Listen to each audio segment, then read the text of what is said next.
8:30க்கு முடிக்கிறோன்னா 7க்கு ஆரம்பிக்கணும். கொஞ்சம் ஏதாவது கண்ணு பார்க்குற மாதிரி உட்கார்றா. கீழே உட்கார, மேலே உட்கார.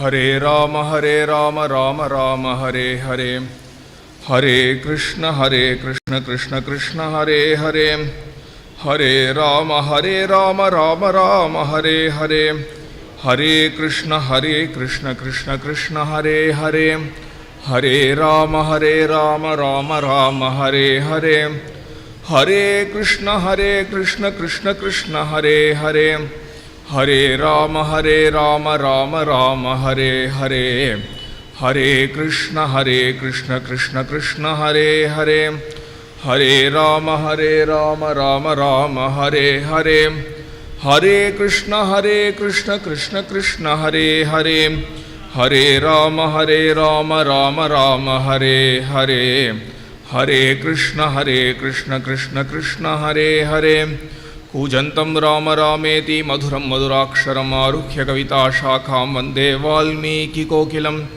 यः पिबन् सततं रामचरितामृतसागरम् अतृप्तस्तं मुनिं वन्दे प्राचेतसम् अकल्मषं, गोष्पतीकृतवाराशिं मशकीकृतराक्षसं रामायण महामालारत्नं वन्दे अनिलात्मजम्, अञ्जनानन्दनं वीरं जानकीशोकनाशकं, कपीशम् अक्षहन्तारं वन्दे लङ्काभयङ्करम्, उल्लङ्घ्य सिन्धोः सलिलं सलिलं यशोकवन्यं जनकात्मजायाः आदाय तेनैव ददाह लङ्कां नमामि तं प्राञ्जलिराञ्जनेयम्, आञ्जनेयमतिपाटलाननं काञ्चनाद्रिकमनीयविग्रहं पारिजाततरुमूलवासिनं भावयामि पवमाननन्दनं, यत्र यत्र रघुनाथकीर्तनं तत्र तत्र कृतमस्तकाञ्जलिं, बाष्पवारि परिपूर्णलोचनं मारुतिं नमत राक्षसान्तकं, मनोजवं मारुततुल्यवेगं जितेन्द्रियं बुद्धिमतां वरिष्ठं, वातात्मजं वानरयूतमुख्यं श्रीरामदूतं शिरसा नमामि,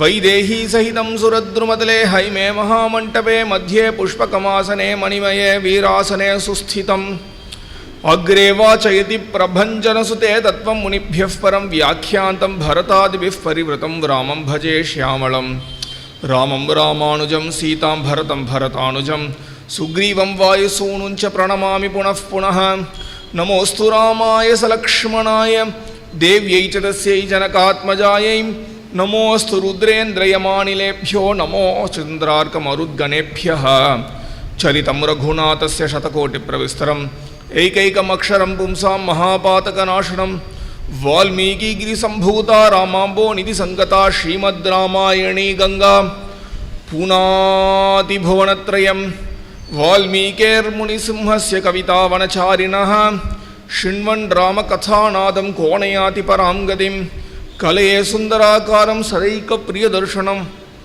अज्ञाननाशकं देवं सद्गुरुं मुरलीधरं, मुरलीमण्डितकरकमलं मुनिजनमोहनं व्यत्यस्तपादं, वनमालाधारिणं प्रेम भक्तमण्डलनित्यकीर्तितं, प्रेमिकवरदम् आश्रयेऽहं श्रीप्रेमिकवरदम् आश्रयेऽहं, जानकीकान्तस्मरणं जय जय राम राम, सद्गुरुनाथ महाराज की जय, आंजनेय स्वामी की।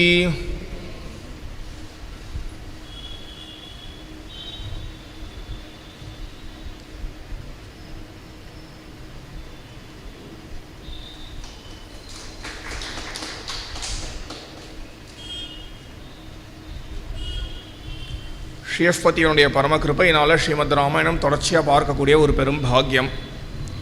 நேற்றைய தினம் பிரபு ஸ்ரீராமருக்கு எவ்வளோ விமர்சையாக கல்யாணம் நடந்தது அப்படிங்கிறத பார்த்தோம்.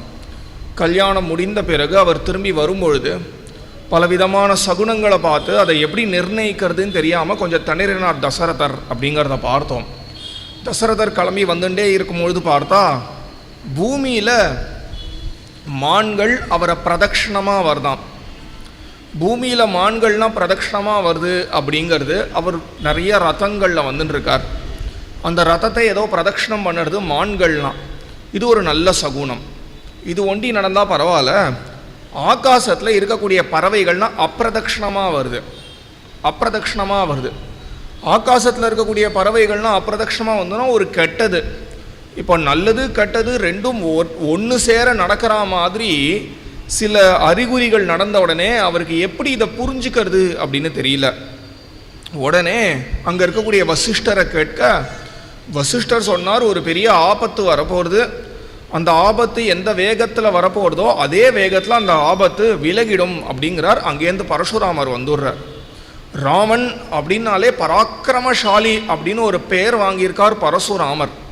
ஆனால் என்ன ஆயிடுத்து, இப்போது அந்த சிவதனுசை உடைச்ச உடனே ஊர் முழுக்க ராமன் ராமன் ராமன் ராமன் இந்த தசரதருடைய பிள்ளை ராமனுடைய புகழ் பறக்க ஆரம்பிச்சுடுத்தான்.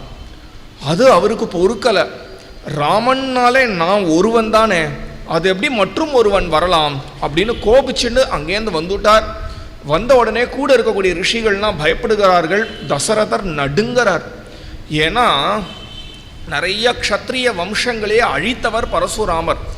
ஒரு காலத்தில் ரொம்ப ஆணவம் பிடித்தவர்களாக இருந்ததுனால, எந்த ஒரு தர்மம் நிலையாக இருப்பதுனால மீதி இருக்கக்கூடியவர்கள்லாம் தர்மத்தில் இருக்க முடியுமோ, அத்தகைய க்ஷத்ரியர்களே கொஞ்சம் ஆணவத்தோடு இருந்ததுனால பரசுராமர் வந்து கண்டிக்கும்படியாக நேர்ந்தொடுத்து நிறைய க்ஷத்ரிய வம்சங்கள்லாம் கண்டிக்கிறார் பரசுராமர். இப்போ ராமபிரானும் க்ஷத்ரிய வம்சம் தானே, இவரையும் அதற்கு தான் வந்துட்டாரோ அப்படின்னு ஒரு அச்சத்தோட கூட தயரதன் அங்கே பயந்துண்டு பரசுராமரை வரவேற்று விழுந்து சேவிக்கிறார். குழந்தைகளுக்கு இப்போ தான் கல்யாணம் ஆயிருக்கு, நீங்கள் தான் அனுக்கிரகம் புரிய வேண்டும் அப்படின்னு பிரார்த்திக்கிறார். அனுக்கிரகமாவது இதுவாவது அப்படின்னு பரசுராமர் சீரரார். எவ்வளவோ கேட்கிறார் தசரதர், இசைய மாட்டேங்கிறார். கடைசியாக பரசுராமர் விழுந்து சரணாகதி பண்ணுறார் தசரதர். அப்பையும் கேட்கலன்ன உடனே பயத்தில் ஒரு பெரிய அச்சத்தின் பேரில் மயக்கம் வந்துடுறது. இருக்கக்கூடியவர்கள் எல்லாருக்கும் மயக்கம் போட்டு விழுந்துறார்கள். மயக்கம் போடாதது ராமர் பரசுராமர் வசிஷ்டர் இவ தான். ராமபிரான் என்ன விஷயம்னு கேட்கிறார். உடனே அந்த தனுஷினுடைய கதை எல்லாத்தையும் சொல்கிறார். அந்த வில்லினுடைய ஒரு கதை. ஒரு சமயம் தேவர்கள் நிர்மாணித்த வில்லாம் அந்த சிவதனுஷ், அது ஏதோ ஒரு சில காலகட்டத்தில் அதில் சில கிராக்லாம் ஏற்பட்டு கொடுத்தான். அது நல்ல பாங்கான வில்லு கிடையாதாம். அந்த வில்லில் சில தோஷங்கள்லாம் இருக்கான். அதனால இங்கே பரசுராமர் சொன்னார், ஏற்கனவே விஷ்ணு கையாண்டதுனால எந்த ஒரு வில்லு கொஞ்சம் உடையாமல் இருந்ததோ அதை எடுத்து நீ உடச்சி கையில் கொடுத்தது பெரிய விஷயம் கிடையாது. இதோ என்கிட்ட இருக்கு பாரு, இதுதான் சரியான ஒரு வில்லு, இது விஷ்ணு தனுஷ். இந்த வில்ல ஒன்னால் முடிஞ்சதுன்னா கையாளு பார்ப்போம் அப்படின்ன உடனே ராமபிரான் அந்த வில்லை வாங்கிக்கிறார். அதை நான் ஏற்றி ஒரு அம்பு தொடுத்து இந்த அம்பினுடைய இலக்கு எது அப்படின்னு கேட்கிறார்.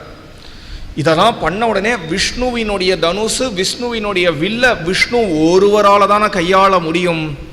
எப்போ இந்த விஷ்ணு தனுசை ராமபிரான் கையை ஆண்டுட்டாரோ அவர் சொல்கிறார், நீ எப்பேற்பட்ட மகாபுருஷன் அப்படின்னு எனக்கு தெரியும்பா. என்னுடைய அவதாரங்களில் பண்ண வேண்டிய காரியம் எல்லாம் முடிஞ்சுடுத்து, இனிமே என்னுடைய அவதாரத்தில் பெருசாக நடக்க வேண்டியது எதுவுமே இல்லை. என்கிட்ட இருக்கக்கூடிய மொத்த விஷ்ணு சாநித்தியம், நான் சம்பாதிச்சு இந்த தபஸ் எல்லாத்தையும் நான் உன்னுடைய வில்லுக்கு இறையாக கொடுக்குறேன் அப்படிங்கிறார் பரசுராமர். அதை ராமபிரான் பெற்றுக்கிறார். ராமபிரானை ஒரு வாட்டி பிரதட்சணம் வந்து பரசுராமர் கிளம்பி ஹிமாலயத்துக்கு போயிடுறார். உடனே ராமர் எல்லாரையும் எழுப்புறார். தயரதருக்கு என்ன நடந்துருத்துன்னு கேட்கறதுக்கு கூட பயம். நல்லபடியாக அங்கேருந்து பரசுராமர் கிளம்பிட்டார் அப்படிங்கிறத கேள்விப்பட்டு சந்தோஷப்பட்டு எல்லாரும் வண்டியை கட்டி அயோத்திக்கு போனால் போதும் அப்படின்னு அயோத்திக்கு வந்துகிறார்கள். நேற்றுக்கே சொன்னேன், பரதன் உடைய மாமா வந்திருக்கார். பரதனை பார்க்கணுங்கிறதுக்காக பரதன் அயோத்திக்கு வரார். அயோத்திக்கு வந்தால் அங்கே இருக்கக்கூடியவர்கள்லாம் கேட்கிறார்கள், உங்களுக்கு செய்தி தெரியாதா, உங்கள் வீட்டு பிள்ளைக்கு தான் கல்யாணம் அப்படின்ன உடனே அவர் எடுத்தோம் கவுத்தோம்னு அங்கேருந்து கிளம்பி மிதிலைக்கு வந்தால் கல்யாணம் ஆயிருக்கு பரதனுக்கு. கல்யாணம் ஆன உடனே பரதனுக்கும் ஒரு மாதிரி ஆயிடுத்து. யாரையும் கூப்பிடாமலே நம்ம கல்யாணம் பண்ணிட்டோமே, இது ஒன்றும் எதிர்பார்த்து நடந்த கல்யாணம் இல்லை. எதிர்பார்த்து நடந்த கல்யாணம்னா 10 பேரை அழைக்கலாம், அது மாதிரி நடந்த கல்யாணம் கிடையாது. அவர் இவர்களோடவே கூட திருப்பி அயோத்திக்கு வந்துடுறார். இப்போ அந்த மாமா கேட்கிறார், உனக்கு இப்போ தானே கல்யாணம் ஆயிருக்கு, கல்யாணமான கையோடு நீ வா, உன்னை தாத்தா பார்க்கணும். அதாவது கைகேயனுடைய அப்பா கைகேய தேசத்தில் இருக்கார், அவர் பார்க்கணும்னு ரொம்ப ஆசைப்படுவார். அதனால நீ தெய்வ கூர்ந்து கைகேய தேசத்துக்கு வா அப்படின்னு பிரார்த்திக்க, பரதன் போய் ராமண்ணாவை கேட்கிறான். தசரதர் இடத்துல கேட்டுட்டு அங்கேருந்து பரதன் கிளம்புறான். கச்சதா மாதுல குலம் பரதேன ததா அனகஹ சத்ருக்னோ நித்யசத்ருக்னஹ நீதः பிரீதி புரஸ்கிருதः தத்ராபி நிவசந்தௌ தௌ தர்ப்யமானௌ ச காமதः பிராதரௌ ஸ்மரதாம் வீரௌ யுத்தம் விருத்தம் தசரதம் நிருபம். அங்கேருந்து கிளம்புறான் பரதன். பரதன் கிளம்பும்போது சத்ருக்னன் துடின்னு துடிக்கிறான். ராமபிரானை பிரிஞ்சு லக்ஷ்மணன் இருக்க முடியாது, பரதனை பிரிஞ்சு சத்ருக்னன் இருக்க முடியாது. சத்ருக்னன் துடின்னு துடிக்கிறான். ஆனால் வாயை திறந்து கேட்டுடக்கூடாதாம். கேட்டுட்டா அது ஒரு பங்கு, அது ஒரு மாத்து குறைவாம். அதனால குட்டி போட்ட பூனை மாதிரி சுற்றி அவ எந்த ஒரு ரத்தத்தில் கிளம்புறானோ அந்த ரத்தத்தை சுத்தின்ண்டே இருக்கான் சத்ருக்னன். சுத்தின்ண்டே இருக்கும்பொழுது கிளம்பக்கூடிய சமயத்தில் பரதன் சத்ருக்னனை பார்த்து நீயும் வாடா அப்படின்னு பரதன் சத்ருக்னனை கூட்டுண்டு போகிறானாம். உலகமே ராமரை பார்த்து மயங்கி இருந்தாலும் கூட சத்ருக்னனுக்கு ராமர் மேலே லட்சியம் கிடையாதாம், பரதன் மேலே தான் லட்சியமாம். எப்பொழுதுமே இந்த ஸ்லோகத்துக்கு பெரிய வியாக்கியானம் உண்டு. வியாக்கியானம்னா உரை. எவ்வளவு பெரிய உரைனா அந்த ராமாயணம் அளவுக்கு இதுக்கு உரை உண்டு. அவ்வளவு பெரிய விஷயம் இது. சத்ருக்னனுக்கு ராமனை காட்டிலும் பரதனை தான் ரொம்பவே பிடிக்குமா.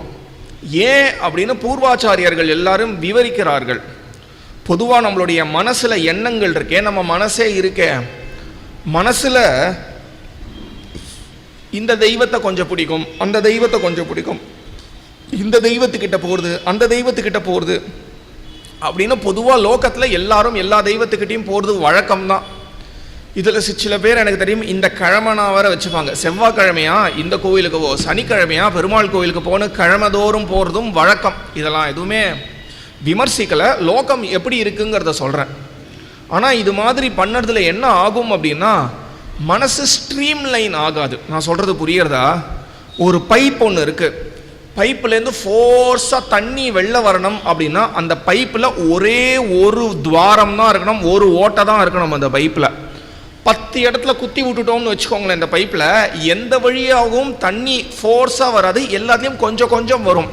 அதே மாதிரி நம்ம மனசை 10 இடத்துல செலுத்தினோம் அப்படின்னா எந்த இடத்துலையுமே பூர்ணமாக நமக்கு ஒரு திருப்தி ஒன்று வந்துடாது, ஒரு நிறைவு நம்மளால் உணர முடியாது. நம்ம நிறைவு உணரணும் அப்படின்னா எப்படி அந்த பைப்பில் இருக்கக்கூடிய மீதி துவாரங்கள் மீதி ஓட்டை எல்லாத்தையும் அடைச்சிட்டு ஒரே பக்கத்தை ஒண்டி தண்ணியை விட்டு பாருங்க, ஃபோர்ஸாக அடிக்கும். அதே மாதிரி நம்ம மனசை ஒரே ஒத்தர் இடத்துல செலுத்தணும். ஒத்தர் இடத்துல செலுத்துறதுனால்தான் நம்ம மனசுக்கு ஒரு நிறைவு வரும், நம்ம வாழ்க்கைக்கும் ஒரு அர்த்தம் ஏற்படும். அந்த ஒருவர் யாரா இருக்கலாம்? அந்த ஒருவர் நிச்சயமா கடவுளா இருக்கலாம். ஆனா கடவுளை காட்டிலும் பெரியவராம் நம்மளுடைய குரு, நம்மளுடைய ஆச்சாரியன். அதனால்தான் சொல்றார், கண்ணினும் சிறுத்தாமினால் கட்டுண்ண பண்ணிய பெருமாயன் எண்ணப்பனில் அன்னி தென்குருகூர் நம்பி எண்ணக்கால் அன்னிக்கும் அமுதூரும் என் நாவுக்கேன்னு இங்க தோன்றின மதுர கவிகள். உங்க ஊரை சேர்ந்தவர், உங்க ஊர் பாட்டு தான் பாடுறார். மதுர கவி தன்னுடைய குருவா இருக்கக்கூடிய நம்மாழ்வார் மேல பாடுறார். நம்மாழ்வார் எப்படி இருக்காருன்னா, கண்ணினும் சிறுத்தாம்பினால் கட்டுண்ண பண்ணிய பெருமாயன். மாயன் கண்ணபிரானை பத்தி சொல்றது இந்த பாசுரம். அந்த மாயன் எப்பேற்பட்டவன் அப்படின்னா, அவன் அம்மா ஒரு சமயம் அவனை கண்டுக்கல, ஏதோ தயிர் கடையிறது வெண்ணெய் கடையிறதுல கொஞ்சம் லட்சியமா இருந்தாட்டா அப்படின்னு உடனே அங்க இருக்கக்கூடிய பானையெல்லாம் போட்டு உடைக்கிறான். உடைச்ச உடனே அவன் அம்மாவுக்கு ஒரு கோபம் வருது. கோபம் வந்து ஒரு உரலோட உரலா அவனுடைய வயத்தை கட்டிடுறான். இங்கே ஒரு தழும்பு உண்டு பெருமாளுக்கு. அதனால்தான் அவனுக்கு தாமோதரன் அப்படின்னு ஒரு பேர். தாமோதரன் கண்ணனுக்கு ஒரு பேர் இருக்கு தெரியுமா? எல்லாமே காரண பேர் தான். கிருஷ்ணஹ அப்படின்னா கருப்பானவன் அர்த்தம். எல்லாமே காரண பெயர் தான். கேசிய வதம் பண்ணவன் கேசவன் அப்படின்னு எல்லாமே காரண பெயர் தான். தாமோதரன்னா வயத்துல தழும்பு உள்ளவன் அப்படின்னு அர்த்தம். அவன் அம்மா அவனை ஒரு உரலோட உரலா வச்சு கட்டிடுறா. எப்பேற்பட்ட தெய்வம், எந்த தெய்வம் எல்லா இடத்துலையும் விரிந்து இருக்கிறதோ, எந்த தெய்வம் இல்லாத ஒரு இடம் என்றும் இல்லையோ, எல்லாருக்குள்ளேயும் எந்த ஒரு தெய்வம் இருக்கோ, ஜடமான பொருளுக்குள்ளேயும் ஜீவனுள்ள பொருளுக்குள்ளேயும் எந்த ஒரு தெய்வம் இருக்கோ, எந்த ஒரு தெய்வம் இல்லாத இடம் இல்லையோ, அந்த தெய்வத்தை ஒரு உரலோட ஒரு சாதாரண ஒரு ஆய்ச்சியர் கட்டிட்டாலே அப்படின்னு நினைச்சு நம்மாழ்வாரால அந்த ஒரு கதையிலேருந்து வெளில வரவே முடியலையாம். எத்திரம் அப்படின்னு நினைச்சிட்டு அப்படியே ஒரு 6 மாச காலங்கள் அந்த சமாதி அவஸ்தையிலேயே போயிட்டாராம். 6 மாச காலங்கள் கூடவே இருந்து அவரை பார்த்துட்டது மதுர கவிகள். மதுர கவிகள் தான் 6 மாச காலங்கள் நம்மாழ்வார் கூடவே இருந்து பார்த்துட்டு இருக்கார். திருநெல்வேலியில கதை சொல்றேன், என்னைக்காவது ஒரு நாள் இந்த சரித்திரத்தையும் பூர்ணமா சொல்றேன். இங்க வந்து சொல்லாம வேற எங்க சொல்றது இந்த கதையை? அந்த நம்மாழ்வார் எந்த ஒரு பகவானினுடைய ஒரு சரித்திரத்துல முழுக்க தன்னைத்தானே மறந்து ஒரு 6 மாச காலங்கள் சமாதி அவஸ்தையில ஆழ்ந்து போய் இருந்தாரோ, அந்த தெய்வத்தை காட்டிலும், அந்த கண்ணபிரான காட்டிலும் என்னுடைய மனதுல முழுக்க நிறைந்து இருக்கிறது என்னுடைய குருநாதரா இருக்கக்கூடிய நம்மாழ்வார் தான் அப்படிங்கிறார். ஏன் அப்படின்னா, ஏதாவது ஒரு தெய்வத்தின் இடத்துல நம்மளுடைய மனசை செலுத்தணும். பொதுவாக தெய்வத்தின் இடத்துல மனசை செலுத்தணும், இந்த அளவில் ஆரம்பிக்கணும். அப்புறம் அதை கொஞ்சம் கொஞ்சமாக குறுகிண்டே வந்து ஏதாவது ஒரு தெய்வத்தின் இடத்துல மனசை செலுத்தணும். அப்புறம் அந்த தெய்வத்தை காண்பிச்சு கொடுத்த குருவின் இடத்துல மனசை செலுத்தணும். அப்புறம் அந்த தெய்வத்தை விட்டுட்டு அந்த குருவை ஒண்டி பிடிச்சிக்கணும். இதுதான் பக்தியினுடைய ஒரு நிலை. இருக்கிறதுலே உயர்ந்தது குரு பக்தி. எல்லாருக்கும் வந்துடாது. இன்னும் சொல்லணும்னா யாருக்கும் வரவே வராது. கோடியில் யாரோ ஒருத்தர் 2 பேருக்கு தான் வரும், மதுர கவிகள் மாதிரி. அந்த தத்துவத்தை தான் மதுர கவிகள் சொல்றார். எனக்கு என்னுடைய ஆச்சாரியன் என்னுடைய நம்மாழ்வாருக்கு மேல எதுவுமே அன்னிக்கும் அமுதூரும் என் நாவுக்கே. அந்த தாமோதர லீலையில தன்னைத்தானே ஆழ்த்தின் இருக்கக்கூடிய என்னுடைய ஆச்சாரியன் என்னுடைய குருநாதர் என்னுடைய பெயரை சொல்லக்கூடிய தருணமே என்னுடைய நாக்கு தித்திக்கிறதே. அன்னிக்கும் அமுது ஊரும் எனது நாவுக்கே. என்னுடைய நாக்குல அமுது ஊறதே அப்படிங்கிறார். அதே தத்துவம் தான் இங்க. ஜகத்தே உலகமே ராமரை கண்டு மயங்கி போறது. எங்க பார்த்தாலும் ராமரை பத்தி தான் பேச்சு. ராமருடைய கல்யாண குணங்கள்ல ஆழ்ந்து போய் இருக்க, ராமர் விஷயமா முழு சுதந்திரமும் ஒரு கால் ஒரு பொறுப்பும் கூட இருக்கக்கூடிய ஒரு தம்பியாக பிறந்தும் பரதனுக்கு ராமன்னா தெரியவே தெரியாதான். தெரியாதுன்னா அப்படி ஒரு கேரக்டரே தெரியாம அப்படி இல்லை, அவனுடைய மனசு முழுக்க சத்ருக்னனுடைய மனசு முழுக்க பரதன் தானாம். பரதனுக்கு மீறி எப்படி மதுர கவிகளுக்கு மனசு முழுக்க நம்மாழ்வார் இருந்தாரோ, அதே மாதிரி சத்ருக்னனுக்கு மனசு முழுக்க பரதன் தானா. பரதனை தாண்டி அவனுக்கு எதுவுமே தெரியாதான். அதனால அவன் தவிக்கிறான். இங்க நம்ம எங்கேயாவது பரதனை பிரிஞ்சு இருக்கிற மாதிரி நேர்ந்துட போறதே அப்படின்னு தவின்னு தவிக்கிறான். கடைசி நிமிஷத்துல இவனுடைய தவிப்பை புரிஞ்சிட்டு இருந்த பரதன் சத்ருக்னையும் நீத்தகான இழுத்து சென்றார்னு அர்த்தம். இழுத்துண்டு போனாராம். இழுத்துண்டு பரதனை பிரீத்தி புரஸ்கிருதா, பரதன் மேல இருக்கக்கூடிய அத்தியதிகமான ஒரு அன்பின் காரணத்தினால் பரதன் சத்ருக்னை இழுத்து சென்றார் அப்படின்னு முதல் ஸ்லோகம். விளையாட்டு போக்கில் 1 வாரம் 2 வாரம் 1 மாதம் 2 மாதம் 1 வருஷம் 2 வருஷம் 10 வருஷம் 12 வருஷ காலங்கள் கைகேய தேசத்திலே கழிக்கிறான். 12 வருஷ காலங்கள் அங்கே கழிக்கும் போது ஒரு நாளும் ராமபிரானை நினச்சி தசரதரை நினச்சி ராமபிரானை நினச்சி தசரதரை நினச்சி இது மாதிரி ஆயிடுத்தே நம்ம திருப்பி அயோத்திக்கு போனோமே, அயோத்தியில் என்ன செய்தின்னு நமக்கு தெரியலையே, அயோத்தியில் இத்தனை நேரத்துக்கு என்ன நடந்துட்டு இருக்குமோ, அண்ணாவோட இல்லையே அப்பாவோட இல்லையே அப்படின்னு நினச்சி உருகிறார்களாம் இந்த அண்ணாவும் தம்பியும் சேர்ந்து. அயோத்தியில் ராமனும் லக்ஷ்மணனும் அவன் அப்பாவுக்கு என்னென்ன உதவினா புரிய வேண்டுமோ பலவிதமான கைங்கரியங்கள் புரிந்துண்டு அவர்கள் மாட்டுக்கும் ஒரு இல்லற தர்மத்தில் இருந்துண்டு சந்தோஷமாக இருந்துருக்கார்கள். ஒரு நாள் தயரதனுக்கு ஒரு கேள்வி மனசில் வந்தது. நமக்கு அப்புறம் இந்த ராஜ்யத்தை யார் பார்த்துக்க போறா அப்படின்னு ஒரு கேள்வி வந்தது. கேள்வி வந்த உடனே மனசில் முதல்ல வந்த பதில் ராமன் அப்படின்னா இந்த ராஜ்யத்தை பார்த்துக்கக்கூடிய தகுதி எல்லாமே ராமபிரானுக்கு இருக்கா?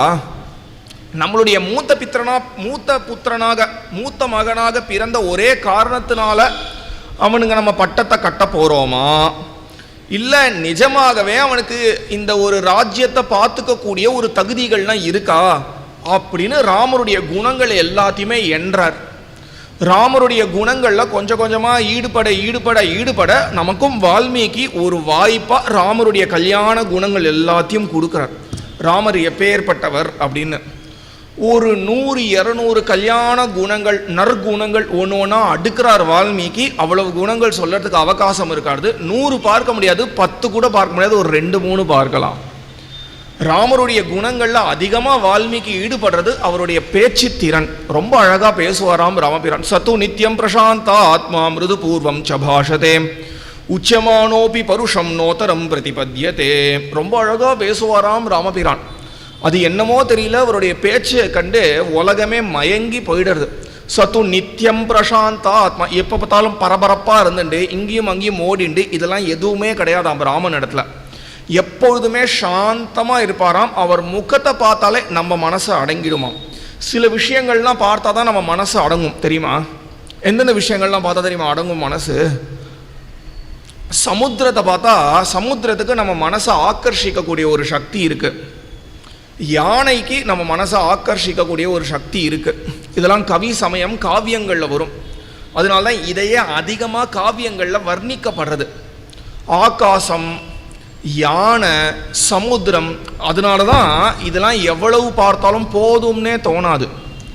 கோவிலில் பெருமாள் ஜம் ஜம் ஜம் ஜம்னு சேவை சாதிச்சுட்டு இருப்பார். அங்கே கூட்டம் இருக்காது சன்னதியில். ஒரு யானை இங்கேயும் அங்கேயும் ஆடிட்டு இருக்கும். அதை சுற்றி 20 பேர் நின்றுருப்பா.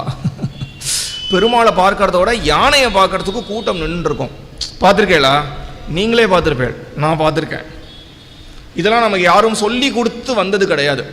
யானையை பாரு உன் மனசு அடங்கும்னு யாரும் சொல்லி கொடுத்து நமக்கு ஒரு பதார்த்தம் இனிப்பாக இருக்குன்னு அட்வர்டைஸ் பண்ண வேண்டாம். நம்ம வாயில் போட்டுன்னு இனிப்பாக இருந்ததுன்னா நம்மளே 4 வாங்கி வாயில் போட்டுக்க ஆரம்பிச்சிடும் இல்லையா? Proof of the pudding is in the eating அப்படின்பா. அது மாதிரி நம்மளை அறியாமலே நம்ம எந்த ஒரு விஷயத்தை தெவிட்டாமல் திருப்பி திருப்பி திருப்பி திருப்பி பார்த்துட்டு இருக்கோமோ அப்போவே தெரிஞ்சுக்கோங்க நம்ம மனசு அடங்கிறதுன்னு அர்த்தம். நம்ம மனசில் எப்போ பார்த்தாலும் எண்ணங்கள் வந்துட்டே இருக்கும். மனசுங்கிறது ஒரு சாக்கடை மாதிரிங்கிறது ஒரு பொது வெளியில் பேசுறதுனால மாதிரின்னு சொல்கிறேன். வாஸ்தவத்தில் சாக்கடையே தான். என்னென்னமோ உள்ளே இருக்குது. அதை சுத்தப்படுத்தினா தான் பகவான் வந்து உள்ளே உக்காந்துப்பான். இப்போது சாக்கடையாக இருக்கிறதுனால மாற்றி மாற்றி மாற்றி மாற்றி எண்ணங்கள் வந்துட்டே இருக்கும் மனசில். மனசுங்கிறது ஒரு இப்போ கை கால் அது மாதிரி ஒரு கருவி கிடையாது. அது சும்மா எண்ணங்களினுடைய ஒரு இருப்பிடம். எண்ணமே இல்லைன்னா மனசே கிடையாது. எண்ணமே இல்லாத சமயம் தூக்கம். அதனால தான் தூங்கினா நமக்கு ரொம்ப பிடிச்சிருக்கு. தூக்கம் எல்லாருக்கும் பிடிக்கிறதுக்கு காரணம் சோம்பேறித்தனம் ஒண்டி கிடையாது. நம்ம மனசினுடைய எண்ண ஓட்டத்திலேருந்து நமக்கு ஒரு விராமம் ஒன்று தருது. விராமம்னா ஒரு ரெஸ்ட். அதனால தான் அதுக்கே ரெஸ்ட்டுன்னு பேர். நம்ம சரீரத்துக்கு ஒண்டி ரெஸ்ட்டு கிடையாது. நம்ம சரீரத்துக்கு கூட ரெஸ்ட்டு எடுத்துட்டுலாம். எங்கேயுமே போகாமல் சும்மா படுத்துருந்தா கூட தான் ரெஸ்ட்டு. ஆனால் அந்த ரெஸ்ட்டை மீன் பண்ணலை. நம்ம மனசுக்கு ஒரு ரெஸ்ட். அது படுத்துண்டும் மாற்றி மாற்றி மாற்றி மாற்றி எண்ணங்கள் வந்துட்டே இருந்ததுன்னா தூக்கம் வராது. இன்னும் மோசமாக போச்சுன்னா சொப்பனமாக வந்துடும். ஆனால் அந்த மனசு சில இடங்கள்லாம் பார்த்து அடங்கும். அந்த அடங்கக்கூடிய விஷயங்கள் நம்மள அறியாமலே நமக்கு ரொம்ப பிடிக்கும்.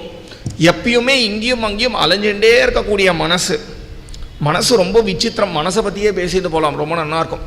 இங்கே இருக்கக்கூடியவர்கள் யாருமே குதிரையை பற்றி நினைக்காதீங்கோ அப்படின்னு ஒன்று எல்லார் மனசுலையும் குதிரை வந்துதா? எல்லாரும் இப்போ குதிரையை யோசிச்சிங்களா? குதிரை 4 கால் அது எல்லாமே வந்துதா? எது பண்ணாதேன்னு சொல்கிறோமோ அதை தான் பண்ணும் மனசு. எது பண்ணாதேன்னு சொல்கிறோமோ அதை இன்னும் மேலே மேலே பண்ணும். மனசுக்கு நம்ம உத்தரவு கொடுக்கவே முடியாது. மனசு சீராக இருந்தால் தான் வாழ்க்கை சீராக இருக்கும். நம்மளும் சந்தோஷமாக இருக்க முடியும். நம்ம சந்தோஷம்னு சொல்கிறதே மனசை கொண்டு தான் சொல்கிறோம். வாஸ்தவத்தில் மனசு சீராக இல்லாமல் நம்ம எப்பேற்பட்ட ஒரு வாழ்க்கை வாழ்ந்துட்டு இருந்தாலும் நமக்கு ஒரு சந்தோஷத்தை, நம்மளால் ஒரு நிம்மதியை, ஒரு நிறைவை உணர முடியாது. ஆனால் ஒன்றுமே இல்லாத இருக்கக்கூடியவன் மனசு சீராக வச்சுட்டு இருந்தான்னா அவன் நிம்மதியாக இருப்பான். அவனுக்கு ஒரு விதமான ஒரு சாட்டிஸ்ஃபேக்ஷன் அவனுடைய வாழ்க்கையில் கிடச்சிடும். எந்த பொருளில் நமக்கு அந்த மனசில் எண்ணங்கள் கொஞ்சம் கொஞ்சமாக குறைஞ்சு இப்போ ஒரு கோவிலுக்கு வரோம், சாநித்தியமாக இருந்தது அந்த கோவிலில் அப்படின்னா அந்த கோவிலுக்குள்ளே வரும்போது நம்ம மனசில் வரக்கூடிய எண்ணங்கள் எல்லாமே குறையும். எண்ணங்களினுடைய எண்ணிக்கை குறையும். ஒரு நிமிஷத்துக்கு சுமார் 50 எண்ணங்கள் வருது, 100 எண்ணங்கள் வருதுன்னா அது அப்படியே குறைஞ்சுட்டே வரும். எண்ணங்கள் குறைய மனசில் ஒரு நிறைவு வரும். இதுவே நல்ல எண்ணங்களாக மாற நம்மளை அறியாமலே ஒரு சந்தோஷம் ஏற்படும். நீங்கள் இருக்கிறதுலே சந்தோஷமாக இருக்கக்கூடிய தருணங்கள் யோசிச்சு பாருங்கள். ரொம்ப நல்ல செய்தி கிடச்சிருக்கும். அந்த செய்தியை பற்றி வேறு எதுவுமே நீங்கள் யோசிச்சிருக்க மாட்டீங்க. அந்த ஒரு எண்ணத்தோடையே வாழ்ந்திருப்பீர்கள். அதனால்தான் சந்தோஷத்தையே உணர்கிறீர்கள். நான் சொல்கிறது எவ்வளோ தூரம் புரியும்னு தெரியல. இதெல்லாம் நம்மளுடைய அனுபவம். நீங்கள் யோசித்து பார்த்தீங்கன்னா இது எல்லாமே சத்தியம்னு புரியும். அப்படி நம்மளுடைய மனசு ரொம்ப முக்கியம். அந்த மனசை கொஞ்சம் கொஞ்சமாக தெய்வத்தின் பக்கம் செலுத்த வேண்டியது. நம்ம எல்லா தெய்வத்துக்கிட்டையும் செலுத்தலாம். முதல்ல முக்கியமான விஷயம் தெய்வத்துக்கிட்ட அந்த மனசை செலுத்தணும். தெய்வத்துக்கிட்ட போகாமல் உலக விஷயமா அந்த மனசு போச்சுன்னா குட்டிச்சவராக ஆகிடும் அந்த மனசு. ஆனால் உலக வாழ்க்கை வாழ்ந்துட்டுருக்கோம், என்ன பண்ணுறது? அதனால் முடிஞ்ச வரைக்கும் எப்போல்லாம் முடியுமோ அப்போனா தெய்வ விஷயமா ஏதாவது ஒன்று போட்டுட்டே இருக்கணும். அந்த மனசுக்கு போட்டுண்டே இருக்க அந்த மனசுக்கே தெய்வீகமான எண்ணங்கள் ஆற்றல்கள்லாம் வர ஆரம்பிச்சிடும். அப்புறம் நம்மளுக்கே எந்த ஒரு தெய்வத்தின் இடத்துல அதிகமான ஈடுபாடு வருதோ அந்த தெய்வத்தின் விஷயமாக அவருடைய கதையை கேட்கறது, அவர் விஷயமாக பேசுறது, அவருடைய ஆலயங்களுக்கு போகிறது, அவருக்கு பிடிச்ச விஷயங்கள் எல்லாமே பண்ணுறது. இப்போ ஒருவனுக்கு ராமனை ரொம்ப பிடிக்கும் அப்படின்னா ராமருக்கு ரொம்ப பிடிச்சது என்ன? அவருடைய நாமத்தை சொல்றது, எப்பொழுதுமே நாமத்தை சொல்லிட்டு இருக்கிறது. இது மாதிரி விஷயங்கள்லாம் ஈடுபடணும். அந்த ஒரு தெய்வமே கடைசியாக ஒரு உன்னத குரு கிட்ட நம்மளை கூட்டுண்டு போய் விட்டுடும். உன்னத குரு கிட்ட நம்மளை கூட்டுண்டு போய் விட்டதுக்கு அப்புறம் நம்ம எதுவுமே பண்ண வேண்டாம். அந்த குரு நம்மளை பார்த்துட்டு போயிட்டே இருப்பார். நம்ம அதற்கப்புறம் பண்ண வேண்டியதுங்கிறது எதுவுமே கிடையாது. நம்ம வாழ்க்கையை குருநாதர் பிடிச்சிட்டு போயிடுவார். நமக்கு நிறையா நல்லது நடக்கலாம், நமக்கு நிறையா கெட்டது நடக்கலாம். ஒரு குருவை போய் நம்ம அடையிறதுனால, ஒரு சத்சங்கத்தை நம்ம போய் அடையிறதுனால நமக்கு இனிமே கெட்டதே நடக்காது, நமக்கு நல்லது தான் நடக்கும்னு சொல்லவே இல்லை நம்மளுடைய மதம். ஆனால் நம்மளுடைய உயர்ந்த மதம் என்ன சொல்லுறது அப்படின்னா, கெடுதல் நடந்தாலும் அது நீ புரிஞ்சுக்கோ. ஒரு கெடுதல் நடந்தாலும் அதை ஒரு சாக்கா வச்சுன்னு வைராக்கியத்தை எப்படியாவது வளர்த்துன்னு திருப்பி தெய்வத்தின் பக்கம் போகிற வழியை பாரு அப்படிங்கிறது. நாரதருடைய சரித்திரம் பாகவதத்தில் வருது. ஒரு அழகான சரித்திரம் நாரதரினுடைய சரித்திரம். ஆரம்பத்திலேயே நாரதர் குழந்தையாக இருக்கும் பொழுது அவர் இருக்கக்கூடிய கிராமத்துக்கு சத்சங்கமாக நிறைய அன்பர்கள் வரார்கள். எல்லாரும் சன்னியாசிகள் எல்லாரும் பலவிதமாக இது மாதிரி பகவான் விஷயமாக கதைகள் சொல்லுகிறார்கள். குழந்தை நாரதன் நிறைய இந்த குழந்தைகள் மாதிரி நிறைய கதை கேட்கிறார். கதை கேட்டு அந்த சாதுக்கள் இடத்துல ஒரு ஈடுபாடும் வந்துடுறது. ஈடுபாடு 4 மாதங்கள் ஆனோடனே அந்த சாதுக்கள் அந்த கிராமத்தை விட்டு வெளியேறுகிறார்கள். வெளியேறும்போது நாரதன் இந்த குழந்தைக்கு என்ன பண்ணுறதுன்னு தெரியல. எல்லாரும் இந்த குழந்தைய பார்த்து ஒரு அனுகிரகம் பண்ணுறா. கொஞ்ச நாள்னா என்ன ஆகிடுது, அந்த குழந்தைக்கு தெரிஞ்சதெல்லாம் அவள் அம்மா தான் முதல் சத்சங்கம். அவள் அம்மா தான் அந்த குழந்தைய கூட்டுண்டு போய் அந்த சாதுக்களுடைய திருவடியில் கொண்டு போய் போட்டா. அந்த குழந்தை தூங்கும் போதுனா கொண்டு போய் எங்கே கதை நடக்கிறதோ அங்கே போட்டது அவள் அம்மா. குழந்தை நாரதன் 10 வயசு கூட நடந்திருக்காது. அவள் அம்மாவை ஒரு பாம்பு கடிச்சு போயிடுறான். உடனே என்ன தோணும், நமக்கே என்ன தோணும், இவ்வளவு சத்சங்கம் இந்த சாதுக்களினுடைய அனுகிரகம் இருக்கு, இவ அம்மாவுக்கு போய் பாம்பு கடிக்கலாமா? இப்படி தானே தோணணும். நாரதரினுடைய மனப்பாங்கு பாருங்க, அனுகிரகம் மன்யமானக அப்படிங்கிறார். சத்சங்கத்தினால நிஜமாக நமக்கு ஒரு பயன் கிடைச்சிருக்கா இல்லையாங்கிற பார்க்கக்கூடிய இடம் இது. நாரதர் சொல்கிறார், எனக்கு உலகத்தில் இருந்த ஒரே ஒரு பந்தமும் விட்டு போயிடுத்து. இனிமேல் என்னால் சுதந்திரமாக என்னை எப்படி ஆட்டி வைக்கணுமோ அப்படி ஆட்டி வைக்கலாம். இனிமேல் நான் ஒரு தெய்வீக வாழ்க்கை வாழறதுக்கு எனக்கு எந்த விதமான இடையூறும் இல்லை. எனக்கு இருந்த ஒரே ஒரு பந்தமும் போயிடுத்து. இது எனக்கு ஒரு பெரிய அனுகிரகம்னு பார்த்தாராம். சத்சங்கத்தினால நிஜமான பலன் நமக்கு எங்கே கிடைக்கிறது அப்படின்னா கஷ்டத்தை தான் கிடைக்கும். ஏன்னா பொது வாழ்க்கை வாழக்கூடியவனுக்கு நன்மையும் கெடுதலும் மாற்றி நடக்கும். அவன் நாஸ்திகம் பேசின்னு போயிடுவான். ஆனால் சத்சங்கத்தில் வரக்கூடியவர்களுக்கு தான் தெரியும் நமக்கு ஒரு கஷ்டம் கொடுக்கறதும் எதற்கு அப்படின்னா ஒரு துணி இருக்கு, அந்த துணியில அழுக்கு இருந்ததுன்னா கண்ணே மணியே முத்தேன்னு நம்ம கொஞ்சினோம்னா அந்த துணியில இருக்கக்கூடிய அழுக்கு போயிடுமா? அதை கல்லில் போட்டு 4 அடி அடிக்கணும். 4 அடி அடிக்கிறதுனால அந்த துணி நமக்கு பிடிக்காம போயிடுதா என்ன? ஐயா, அவங்கன்னா துணியை போட்டு கொஞ்சறாங்க, நீங்க போய் அடிக்கிறீங்களே, உங்களுக்கு இந்த துணியை பிடிக்காதா அப்படின்னு லூசு அறிவில்லாதவன் தான் பேசுவான். துணியை போட்டு அடிக்கிறது அந்த துணியின் மேல இருக்கக்கூடிய அன்பினால் தான். அடிச்சு துவைச்சாதான் அந்த துணி திருப்பி வெண்மையா ஆகும். நிறைய அழுக்கு சேர்ந்துருக்கு. அதனால அழுக்கு சேர்ந்த துணியை எப்படி நம்ம அடிச்சு துவைச்சு திருப்பி வெண்மையை ஆக்குறோமோ, நிறைய தோஷங்கள் நிறைய பாப்பங்கள் பண்ண அந்த ஜீவனை எப்படியாவது சுத்தப்படுத்தணும் அப்படின்னு அந்த ஜீவன் மேல இருக்கக்கூடிய கருணையின் பால் பலவிதமான கஷ்டங்கள் பகவான் கொடுக்கறான். பகவான் கஷ்டம் கொடுக்கறதும் அந்த ஜீவனை சுத்தப்படுத்துக்கிறதே தான். இதற்கு தான் ஒரு அழகான உதாரணம் ரமணர் சொல்றது, ஒரு துணியை போட்டு துவைக்கிறது அப்படின்னு. ஒரு இடத்துல ஆரம்பிச்சேன், ஒரு இடத்துக்கு போயிட்டேன். ஆனால் எல்லாமே பகவத் விஷயம்தான். முக்கியமான விஷயம் என்னன்னா, பகவானை நம்ம பற்றிக்கணும். பகவானை பற்றிக்கிறதுக்கு பலவிதமான சாதனைகள் இருக்கு. அதுல உயர்ந்த சாதனை அவனுடைய கதைகளை கேட்கிறது. அவனுடைய கதைகளை கேட்கறதுனால அவன் விஷயமாக நம்ம மனசுல ஒரு எண்ணங்கள் தோணும். அடுத்த வாட்டி ராமரை பார்க்கும் போது இப்ப பார்த்த மாதிரி நம்மளால பார்க்க முடியாது. ராமாயணம் கேட்கறதுக்கு முன்னாடி ஒரு ராமர் கோவிலை தாண்டி போகும்போது நம்ம எப்படி போனோமோ அதே மாதிரி அதற்கப்புறம் நம்மளால போக முடியாது. ஒன்றும் இல்லை, அதிகமாக இல்லை, ஒரே ஒரு எண்ணமாவது வரும். ராமா நீ இப்பேற்பட்டவனா, நீ இப்பேற்பட்டவனான்னு ஒரே ஒரு எண்ணம் வரும். கொஞ்சம் கொஞ்சமாக ராமரிடத்துல ஈடுபாடு வரும். நாளப்போக்கில் நம்மளும் ராமநாமம் சொல்லலாமே அப்படின்னு தோணும். ராமர் ஒரு அனுகிரகம் பண்ணுவார், திருப்பி ராமாயணம் கேட்கிற மாதிரி ஆகும். நம்ம வீட்டுக்கு யாராவது ஒருத்தர் ராமாயண புஸ்தகத்தை கொடுப்பார்கள், இதுலனா அர்த்தம் என்னன்னு பார்க்கலாமேன்னு தோணும். அப்படியே பார்த்தா ராமரோட ஒரு வாழ்க்கை வாழ்ந்துட்டு இருப்போம். நம்மளுக்கு தெரியவே தெரியாது, ஒரு வாழ்க்கை நம்ம வாழவே ஆரம்பிச்சிடுவோம் ராமரோட. இப்படிதான் ஆரம்பிக்கும். அதனால உயர்ந்த சாதனம் கதை கேட்கறது. கதை சொல்றது கூட கிடையாது, கேட்கறது தான் ரொம்ப உயர்ந்த சாதனம். அதை காண்பிக்கிறதுக்கு தான் பகவான் ஒரு வாயும் 2 காதும் கொடுத்துருக்கான். மீதி எதையுமே நம்மளால அடைச்சிட முடியும், காதை ஒண்டி அடைக்கவே முடியாது. காதை அடைச்சி பாருங்க, எவ்வளவு அடைச்சாலும் உள்ளுக்குள்ள ஏதாவது ஒன்று கேட்டுடும். ஏன்னா பகவானுக்கு ஆசை, அப்படியாவது என்னுடைய கதைகள்லாம் ஒரு ஜீவன் கேட்பானா அப்படின்னு. இதுல ராமபிரானினுடைய தனி பெரும் ஏற்றம். எல்லாருக்கும் பிடிக்கிறபடி கல்யாண குணங்கள் உடையவன் ராமன். அவனுடைய அப்ராக்கிருத்தமான, அதாவது உலகத்துல நடக்காத பெரிய பெரிய செயல்கள்லாம் பண்ணவர் அப்படின்னு சொன்னா அது ஒரு விதமான ஈர்ப்பு. ஆனா நம்மளுடைய ஹிருதயம் உருக ஒரு சரித்திரம் அமையும் பொழுது நம்மள அறியாமலே அவன் விஷயமா நம்ம மனசு அவன்கிட்ட ஈடுபட்டு விடுறது. அது மாதிரியான ஒரு சரித்திரம் ராமபிரானினுடைய சரித்திரம். இவனுடைய ஒரு குணமா தசரதர் நினைச்சுட்டே வர்றார். அதுல ரொம்ப ஈர்த்த குணம் இவனுடைய பேச்சாம். ரொம்ப அழகா பேசுவானாம், எப்பயும் சாந்தமா இருப்பானாம். யார்கிட்டையாவது போகும்போது உங்களுடைய நீங்களே கொஞ்சம் சாந்தமா ஆனீர்கள்னா தெரிஞ்சுக்கோங்க, அவங்க நம்மள மாதிரி கிடையாது, நம்மளை விட வேற ஒரு பெரிய அளவுல இருக்காங்கன்னு தெரிஞ்சுக்கோங்க. யாரை பார்க்கும்போது உங்களுடைய குருவை நீங்க முதல்ல சந்திக்கும் போது உங்களை அறியாம ஒரு இனம் புரியா ஒரு அமைதி உங்க மனசுல ஏற்பட்டாதான் அவர் உங்களுக்கு குருவே. இனம் புரியாத ஒரு அமைதி நமக்கு ஏற்படும். அவர்கிட்ட போறதுனால நமக்கு இது நடக்கிறது அது நடக்கிறது, அதெல்லாம் நடக்கட்டும், நடக்காமையும் போகட்டும். ஆனா இது எல்லாத்துக்கும் மேல நம்ம மனசுல ஒரு அமைதி ஏற்படும். அமைதி ஏற்படும் போது தெரிஞ்சுக்கோங்க, அங்க என்னமோ ஒரு பெரிய சக்தி, ஒரு பெரிய ஆற்றல் இருக்குன்னு தெரிஞ்சுக்கோங்க.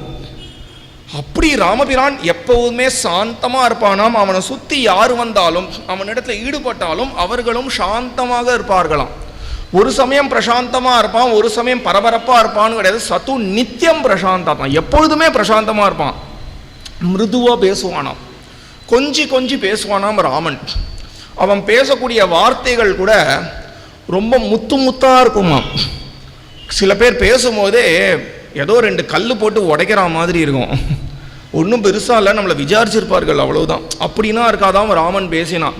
ராமன் பேசினா கூட முத்தா இருக்குமாம், கொஞ்சரா மாதிரி. மிருது பூர்வம் சபாஷதே, அதுலயும்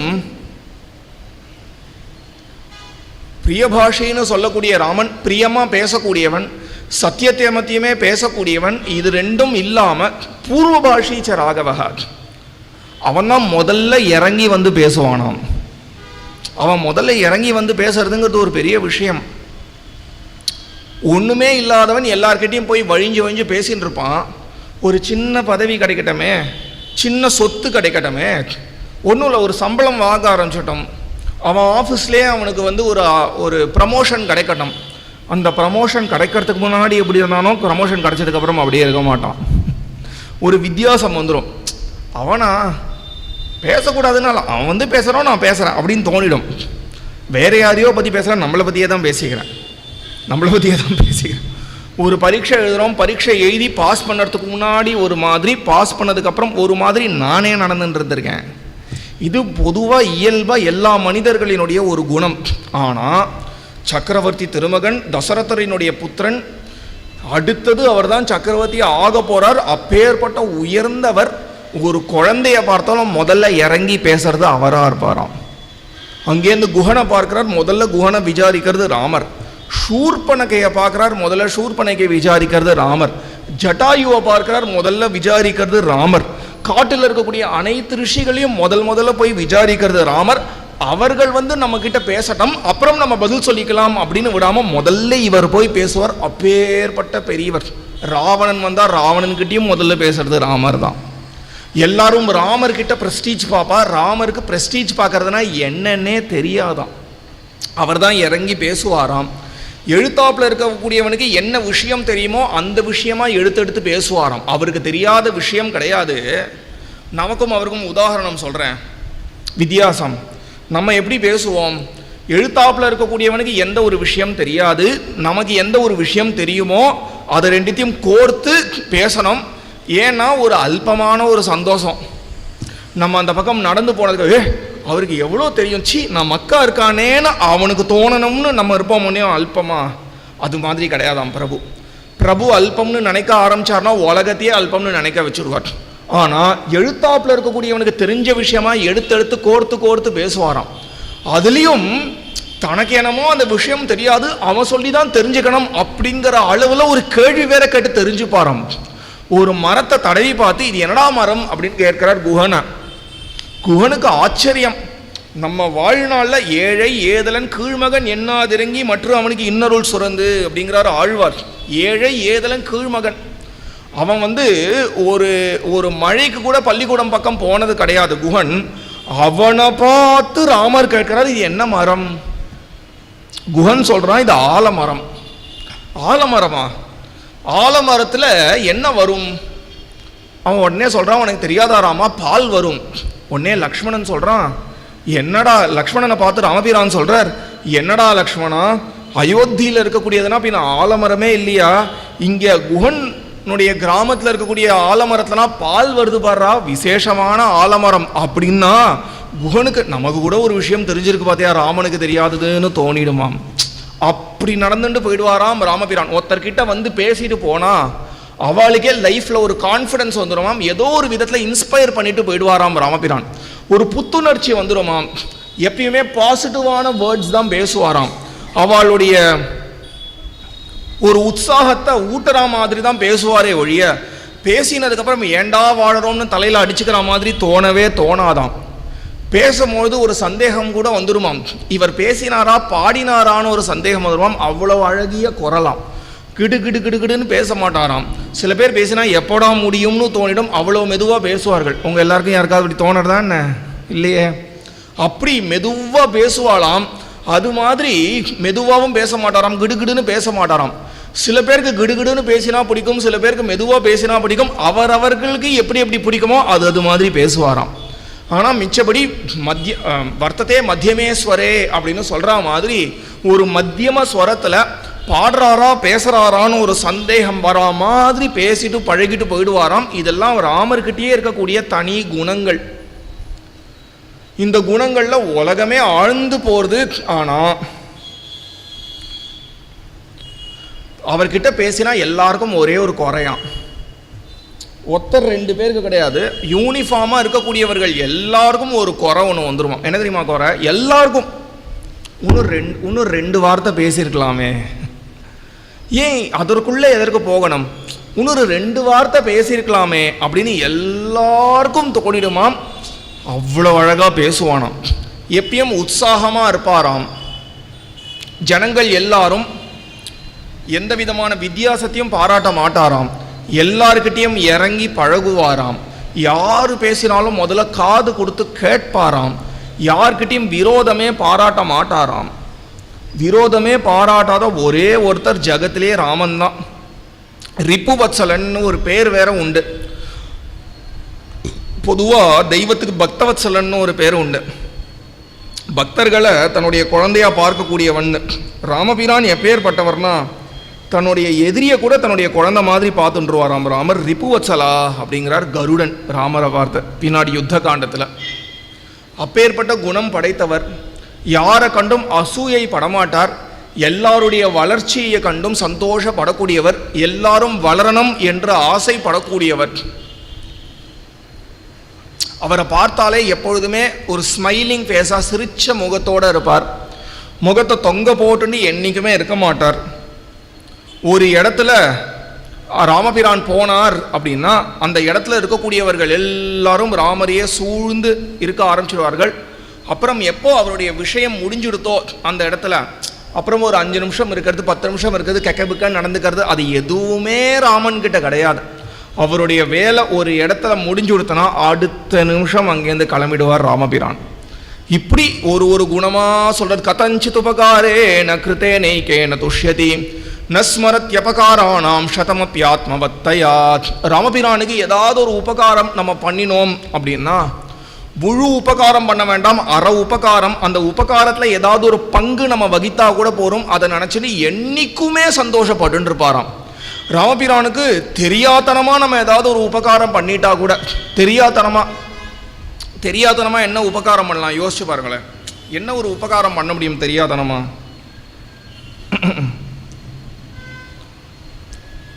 இப்போ இந்த கோவிலில் ஏதாவது ஒரு உற்சவம், ஸ்ரீராமநவமி உற்சவம் அப்படின்னு ஏதோ ஒரு அறிவிப்பு வருது. அந்த அறிவிப்பு வரும்பொழுது ஒரு பேனர் ஒன்று கட்டுறாங்க. அந்த வழியாக ஒருத்தன் போகிறான். அவனை கூப்பிட்டு ஒரு கைப்பிடியே இந்த பேனர் ஒண்டி கட்டிடுறேன்னு உடனே அவன் கைப்பிடிக்கிறான், அந்த பேனரை கட்டிடுறான். இதை யாருமே பார்த்துருக்க மாட்டா, அவனுக்கே தெரியாது. இதை ராமர் கவனிச்சுடுவாராம். இதை ராமர் கவனித்து நம்மளே தெரியாமல் ஏதாவது ஒரு காரியத்தை பண்ணால் கூட ராமருடைய அபிப்பிராயத்தில் இதை எப்படி பார்ப்பார்னு வால்மீகி சொல்கிறார். அவன் இருக்கானே அந்த வழிபோக்கன், அந்த வழிபோக்கன் என்னுடைய ராமநவமி உற்சவம் நல்லபடியாக நடக்கணும்னு ஓனுட்டே இந்த ஒரு பேனர் கட்டியிருக்கான் அப்படின்னு எப்பொழுதுமே நினச்சி அவன் விஷயமா சந்தோஷப்பட்டு அவனுக்கு ஒரு அனுகிரகம் பண்ணுவாராம் ராமர். இதுதான் ராமரினுடைய குணமா. தெரியாதனமாக நம்ம ஏதாவது ஒன்று பண்ணால் கூட, தெரியாமல் நம்ம ஏதாவது அவருடைய பெயரை சொன்னால் கூட, ராமநாமத்தினுடைய பிரபாவத்தை எல்லாம் தெரிஞ்சுண்டு நான் நற்கதி அடையணும் அதற்காக ராமநாமம் சொல்கிறேன் அப்படிங்கிற அளவில் கூட இல்லை. ஸ்ரீ குருஜி அழகாக சொல்கிறார், தமிழ் பேசினாலே போரும்பர். ஏன் தமிழ் பேசினா எப்படி போரும் அப்படின்னா, தமிழ் பாஷை பாருங்கோ ராமரை சுற்றி தான் இருக்குது தமிழ் பாஷையே. நம்ம என்ன சொல்லுவோம், ஒரு 2 மணி நேரம் கழிச்சு இங்கே என்ன நடந்தது அப்படின்னு யாராவது கேட்டால் என்ன சொல்லுவா? ஒருத்தர் உபன்யாசம் பண்ணுறாராம் அப்படிம்போம். சொல்லுவோமா இல்லையா? அதுலேயே பாருங்க ஒரு ராம் வந்துடுத்து. ஸ்ரீ குருஜி அழகாக சொல்வார், ஃபோன் சரியாக தமிழில் பேசினாலே போரும், அவனுக்கு வைகுண்ட துவாரம் திறந்துடும் அப்படிம்பார். ஏன்னா நம்மளுடைய தமிழ் மொழி அது மாதிரி இருக்கு.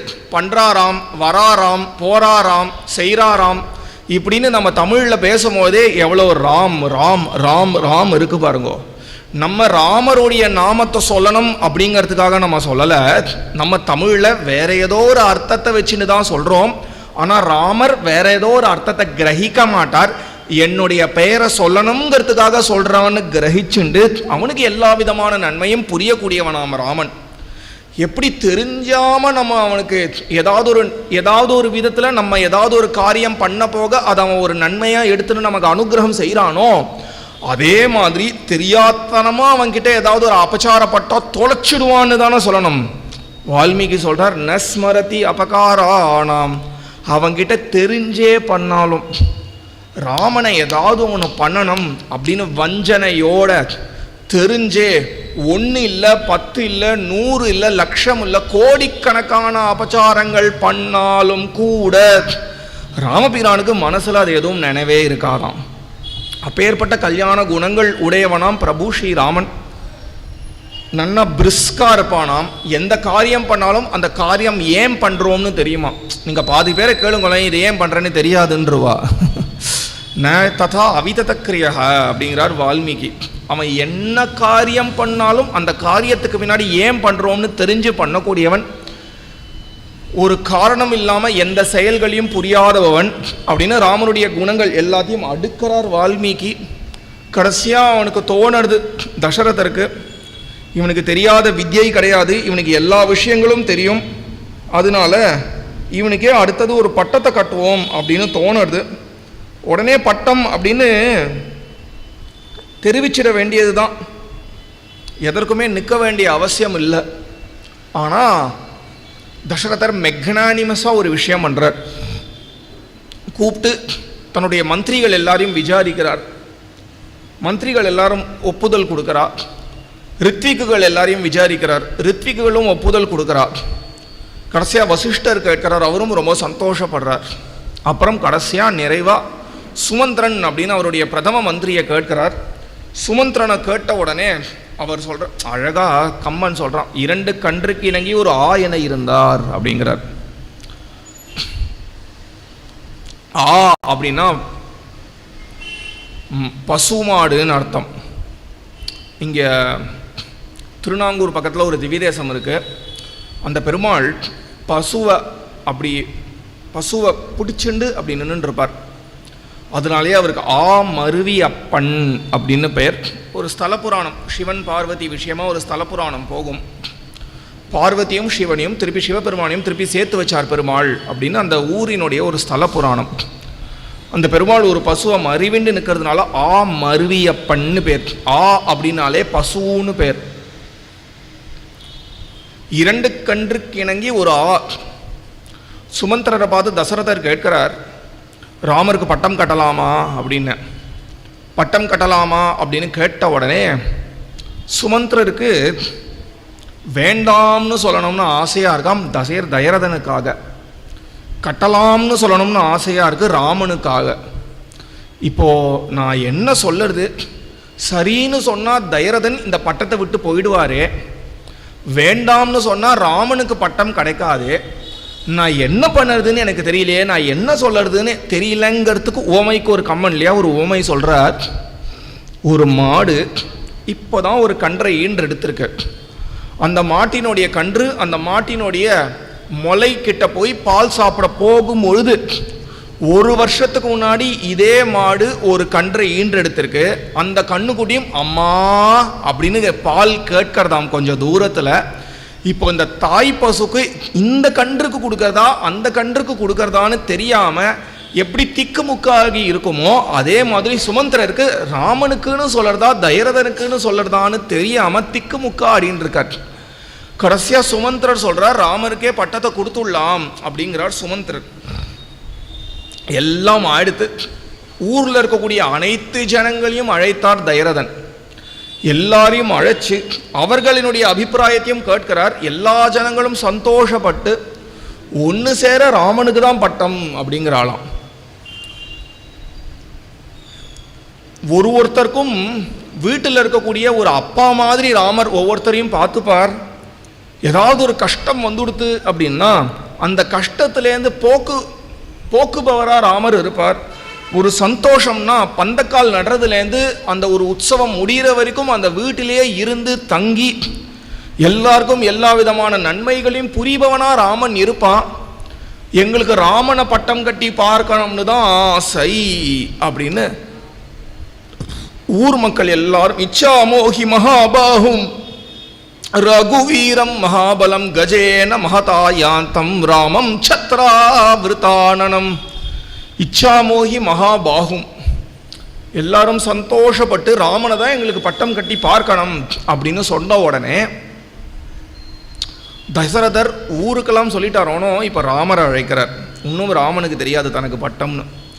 ராமர் அங்கேருந்து வரார். கந்தர்வராஜ பிரதிமம் லோகே விக்கியாத பௌருஷம்னு ரொம்ப அழகாக வரார் ராமர் வரக்கூடிய அழகை வர்ணிக்கிறார். ஊரில் இருக்கக்கூடிய அனைத்து ஜனங்களும் ராமருடைய வடிவழகை கண்டு எல்லாம் மயங்கி போயிருக்கார்கள்.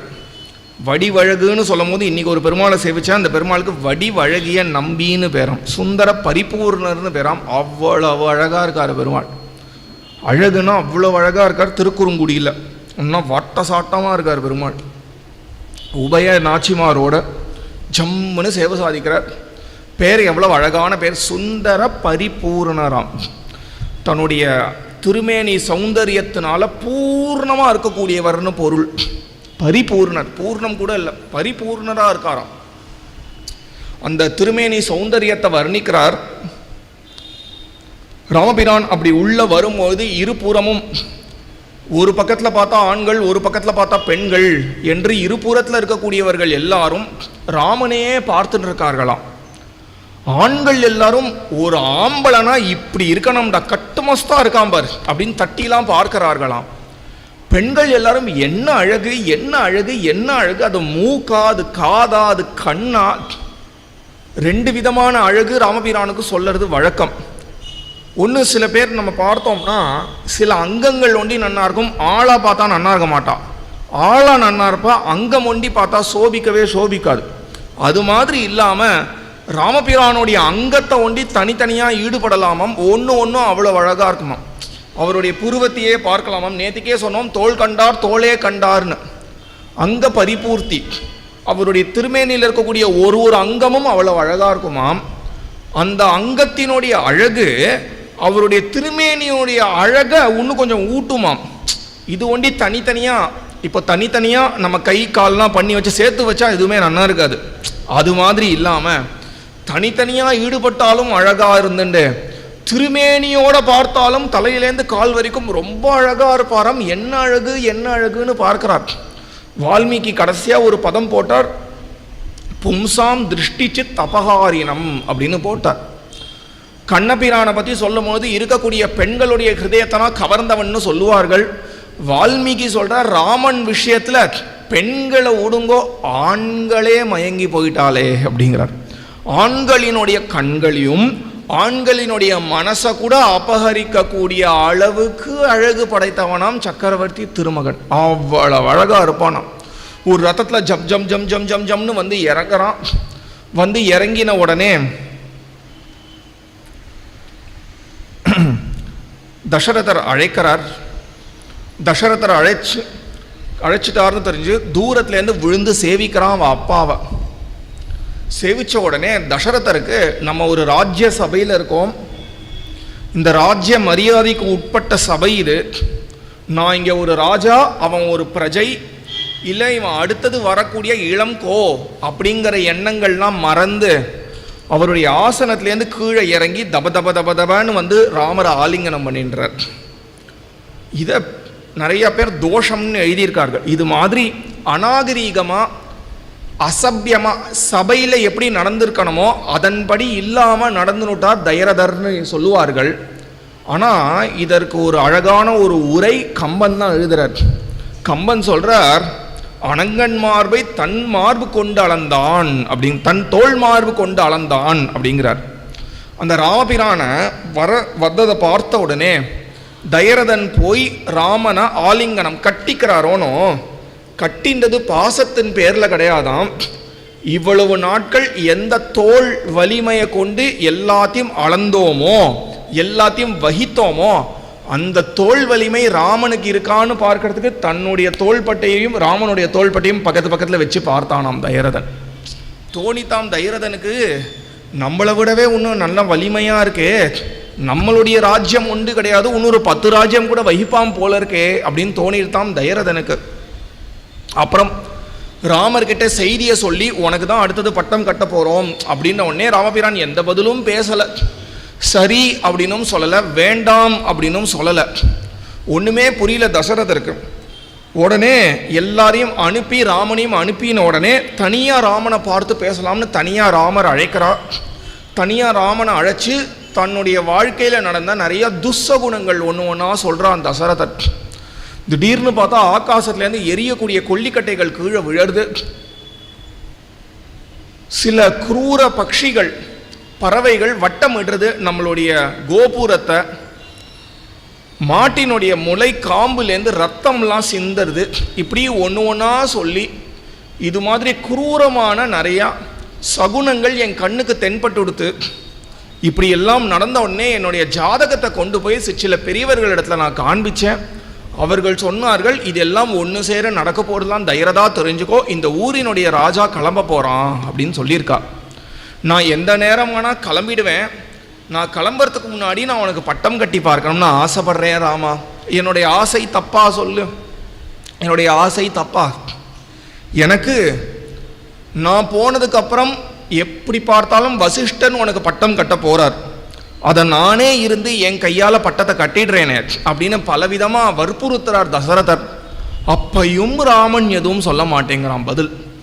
இப்போ நம்ம சொல்லுவோம் தெரியுமா, மௌனம் சம்மதம்னு, அது அநேகமாக இங்கேருந்து தான் ஆரம்பிச்சிருக்கோம். தைரதனுக்கு தோணித்தான், எப்போ ராமர் எந்த விதமான மறுப்பும் தெரிவிக்காமல் சும்மா இருக்காரோ அவருக்கு சம்மதம் தான் நினைக்கிறேன் அப்படின்னு ஊர் முழுக்க அனௌன்ஸ் பண்ணிடுறார். நாளைக்கு புஷ்ய நட்சத்திரம், நாளைக்கே ராமபிரானுக்கு பட்டாபிஷேகம் அப்படின்னு அனௌன்ஸ் பண்ணிடுறார். அனௌன்ஸ் பண்ணின உடனே ஊர் முழுக்க ஒரே சந்தோஷம். ராமபிரான் ஒண்டி போய் அவள் அம்மாவை போய் பார்க்க போகிறார். அவள் அம்மாவை பார்த்த உடனே அவள் அம்மா திருஷ்டி சுற்றி போட்டு அவனுக்கு ஹாரதிகள்லாம் எடுத்து அவனை கட்டிண்டு தழுவி அவன் நெத்தியில் ஒரு முத்தம் கொடுத்து சந்தோஷப்பட்டு பலவிதமாக வரவேற்கிறா அவன் அம்மா. ஆனால் குழந்தை மூஞ்சியை தொங்க போட்டுருக்கானா. அம்மா சொன்னா, நான் சொல்லட்டா, நீ இப்போ என்ன சொல்ல போகிறேன்னு நான் சொல்லட்டா? சொல்லேன் பார்ப்போம். நீ இப்போ என்னை பார்த்து எனக்கு பட்டாபிஷேகம் வேண்டான்னு சொல்ல வர, சரியா?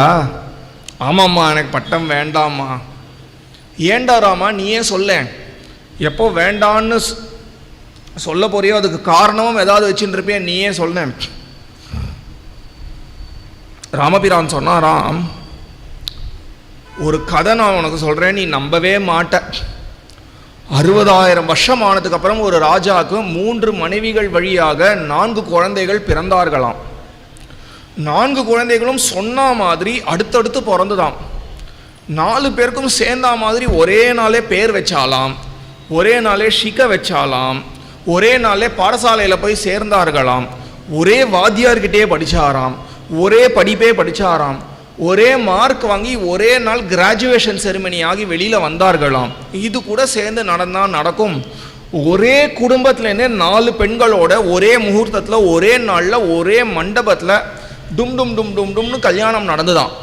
இது எல்லாம் எங்கள் 4 பேருக்கும் சேர்ந்து நடந்ததேம்மா, பட்டாபிஷேகம் ஒண்டி ஏமா எனக்கு ஒண்டி அப்படின்னு கேட்டாராம் ராமர். உடனே கௌசல்யாதேவி மனம் உருகி, இப்படி ஒரு பிள்ளைய நான் பெத்தேனேடா, இவ்வளோ அழகாக என்கிட்ட பேசுறியே, நீ போய் உங்கள் அப்பா கிட்ட கேட்க வேண்டியதானே. ராமபிரான் சொன்னாராம், நான் என்றைக்குமா அப்பா கிட்ட கேட்டிருக்கேன், அப்பா சொல்லுவான், நான் சரின்னு சொல்லுவேன், இப்படி தானே வாடிக்கை. கௌசல்யா சொல்கிறா, ராமா, உனக்கும் எனக்கும் ஒரே ஒரு வித்தியாசம்தான். நீ 24 வருஷமாக உங்கள் அப்பா சொல்லி தலையாட்டின்னு இருக்கேன், நான் 60,000 வருஷமாக உங்கள் அப்பா சொல்லி தலையாட்டின்னு இருக்கேன், அவ்வளவுதான். எப்போ அப்பா ஒரு முடிவு எடுத்திருக்கார்களோ அப்போவே நல்லதாக தான் இருக்கும், கவலைப்படாத அப்படின்னு சொல்லிகிட்டே இருக்கும்பொழுது அங்கேருந்து லக்ஷ்மணன் வரார். லக்ஷ்மணன் வந்த உடனே லக்ஷ்மணனும் ராமரும் ஆலிங்கனம் பண்ணிக்கிறார்கள். லக்ஷ்மணனை பார்த்து ராமபிரான் சொல்கிற, சௌமித்ரே புங்ஷ்வ போகான் ஸ்தமிஷ்டான் ராஜ்ய பலானிச்ச ஜீவிதம் சாப்பி ராஜ்யம் சத்வதர்த்தம் அபிகாமயே. லக்ஷ்மணா, உன் பொருட்டு தான் நான் அந்த பட்டாபிஷேகத்தையே ஒத்துன்னு இருக்கேன். நான் அப்பா கிட்ட வேண்டாம்னே சொல்லிடலாம்னு நினச்சேன்.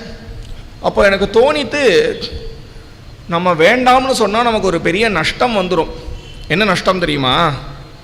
சரின்னு சொன்னால் லக்ஷ்மணன் இந்த பட்டாபிஷேக செய்தியை கேட்டு சந்தோஷப்படுவானே, அந்த முக மலர்ச்சியை பார்க்காம போயிடுவோமே அப்படின்னு ஒன் பொருட்டு தானே நான் பட்டாபிஷேகத்தையே ஒத்துருக்கேன் அப்படின்னோடனே லக்ஷ்மணன் சந்தோஷப்படுறான். ராமரும் சீதையும் செய்தி தெரிஞ்சுட்டு தன்னுடைய அரண்மனைக்கு போகிறார்கள். தன்னுடைய அரண்மனைக்கு போன உடனே அங்கேருந்து வசிஷ்டர் வரார். வசிஷ்டர் வருகை தெரிஞ்சுட்டு ராமர் தன்னுடைய அரண்மனையிலேருந்து வெளியில் வரார். வசிஷ்டர் ராமருக்கு ஒரு காப்பு கட்டி விடுறார். காப்பு கட்டி நிறையா ரூல்ஸ்லாம் சொல்கிறார் வசிஷ்டர்.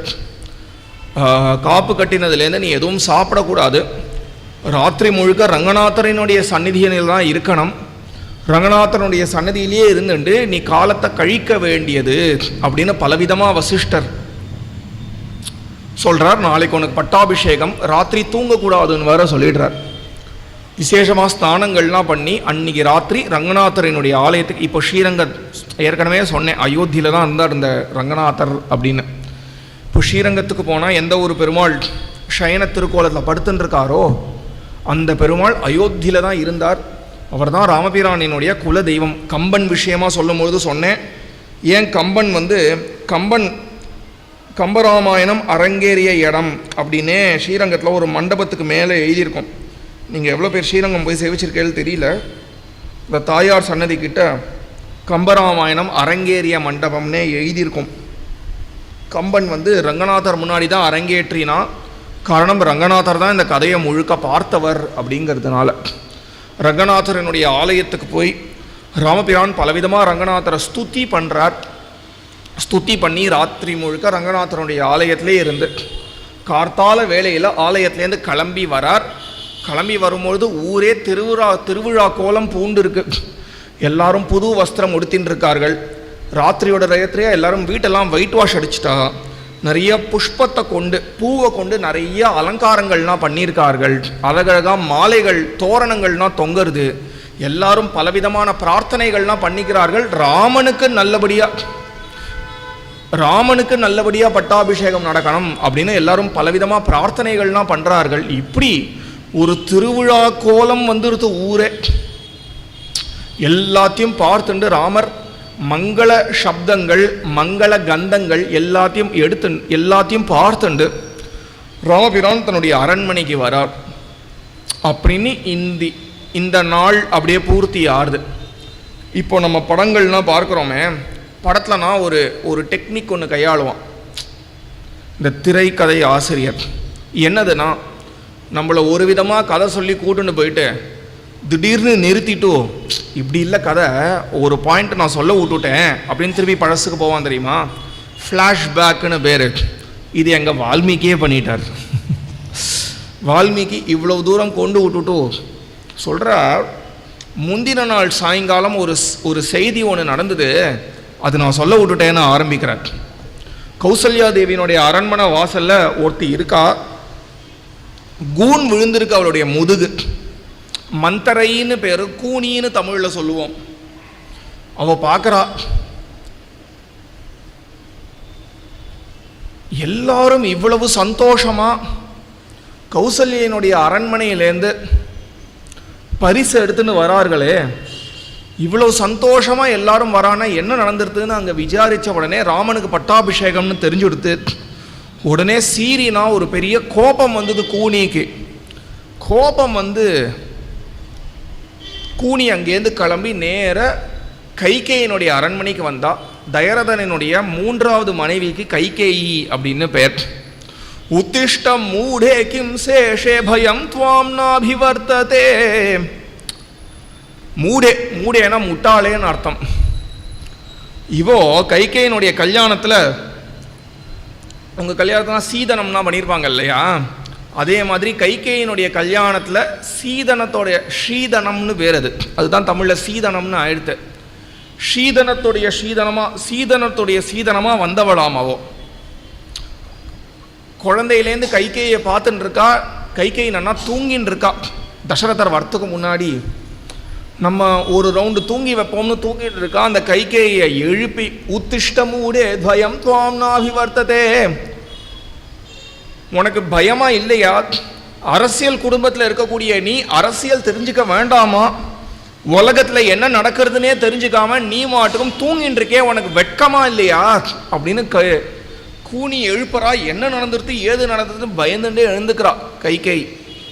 உடனே சொன்னா, அவ்வளோதான், முடிஞ்சுடுத்து, கதை முடிஞ்சுடுத்து, இதற்கு மேலே ஒரு பெரிய கெடுதல் நடக்கிறதுக்கு எதுவுமே இல்லை, வாழ்க்கையே முடிஞ்சுடுத்து. என்ன நடந்துடுத்து சொல்லு. கௌசல்யனுடைய பிள்ளை ராமனுக்கு பட்டாபிஷேகமாம். ஏகம் ஆபரணம் தஸ்யை குப்ஜாயை பிரததௌ சுபம். இது கேட்ட உடனே சந்தோஷப்பட்ட கைகேயி தன்னுடைய கழுத்தில் இருந்த மிக உயர்ந்த ஆபரணத்தை எடுத்து குப்ஜைக்கு, அந்த கூனிக்கு போட்டாலாம். இதை விட ஒரு நற்செய்தி எதுவுமே இருக்க முடியாதுமா? ஒரு ராஜாக்கு வேண்டிய அனைத்து குணங்களும் ராமபிரான் இடத்துல இருக்கே. அப்படி இருக்கும்போது ஏன் ராமனுக்கு பட்டம் அப்படிங்கிறத நீ ஒரு கெடுதலாக நடக்கிற? என்னுடைய பிள்ளை பரதன், கௌசல்யனுடைய பிள்ளை ராமன் அப்படிங்கிறது மாறிடுத்து. வேணா பரதன் எனக்கு பிறந்திருக்கலாம், கௌசல்யக்கு ராமன் பிறந்திருக்கலாம். ஆனால் வாஸ்தவத்தில் பார்த்தா என்னமோ என்னுடைய பிள்ளை ராமன், கௌசல்யனுடைய பிள்ளை பரதன்னு இந்த குழந்தைகள் அவ அம்மாக்களே மாற்றின்னு விட்டான். நான் என் பிள்ளை அப்படின்னு சொன்னால் நான் ராமனை தான் மீன் பண்ணுவேன்.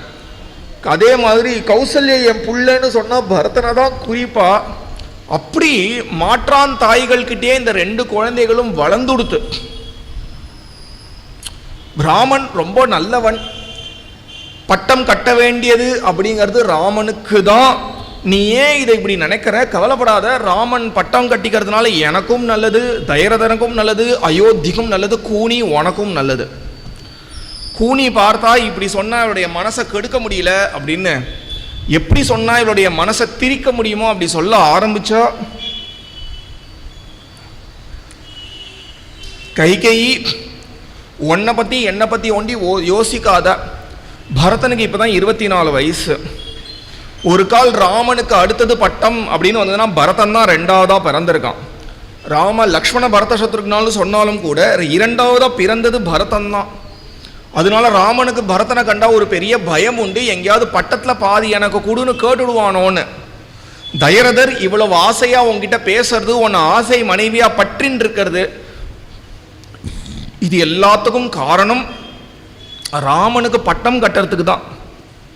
ராமனுக்கு ஒண்டி பட்டம் கட்டிட்டா உன் மேல எந்த ஆசையும் இருக்கவே இருக்காது. அப்புறம் தன்னுடைய வேலையை காண்பிக்க ஆரம்பிச்சிருவார் தசரதர். ராமனுக்கு பட்டம் வந்ததுக்கு அப்புறம் என்ன ஆகும் அப்படின்னா, அடுத்த ஜெனரேஷன் ராஜா ராமரினுடைய பிள்ளைகள், அவளினுடைய பிள்ளைகள்னு ராஜ்யம் அப்படிங்கிறது ராமருடைய குடும்பத்துக்கு போயிடும், உனக்கு வராது. அதனால உன்னை யாருமே மதிக்க மாட்டா. உன்னை ஒண்டி இல்லை, உன்னுடைய வேலைக்காரியா இருக்கக்கூடிய எண்ணியும் மதிக்க மாட்டா. ராஜ்யம் ராமன் கையில் போனோடனே பரதனை கொன்னுடுவான் ராமன், இல்லாட்டி நாடு கடத்திடுவான் அப்படின்னு பலவிதமாக சொன்ன உடனே கைகேயினுடைய மனசு திரியறது. நான் முதல்ல ஆரம்பிக்கும் போதே சத்சங்கம்னு சொன்னேன். சத்சங்கத்தில் கலந்துக்கிறது எவ்வளோ முக்கியமாக, துசங்கத்தை விட்டு விலகி இருக்கிறது அவ்வளோ முக்கியம். தமிழ்லேயே ஒரு வச்சனம் உண்டு, துஷ்டனை கண்டால் தூர விலகு அப்படின்னு சொல்லுவார்கள். சத்சங்கம் எப்படி நம்மளுடைய மனசை வளர்க்குமோ, துசங்கம் நம்மளுடைய மனசை திரிக்கும். துசங்கத்து பக்கத்தில் நம்ம போயிடவே கூடாது, போனால் நம்மளும் அதே மாதிரி ஆயிடுவோம். ஒரு கெட்ட சங்கம் கைகேயிக்கு இருந்தது, அந்த கெட்ட சங்கத்தினால ஊரே 2 ஆயிடுது. ராம கதையே இந்த கெட்ட சங்கத்தினால தானே. கைகேயினுடைய மனசு தெரிஞ்சுது. நான் உடனே என்ன பண்ணுறது அப்படின்னு கேட்டா கைகேயி. இந்த கூனி சொன்னா, எனக்கு தெரியும் நீ இது மாதிரி கேட்பண்ணு, இதுக்கு தான் கைவசம் நீ என்கிட்ட சொன்ன ஒரு விஷயத்த நான் நினைவு கூர்ந்துட்டேன்.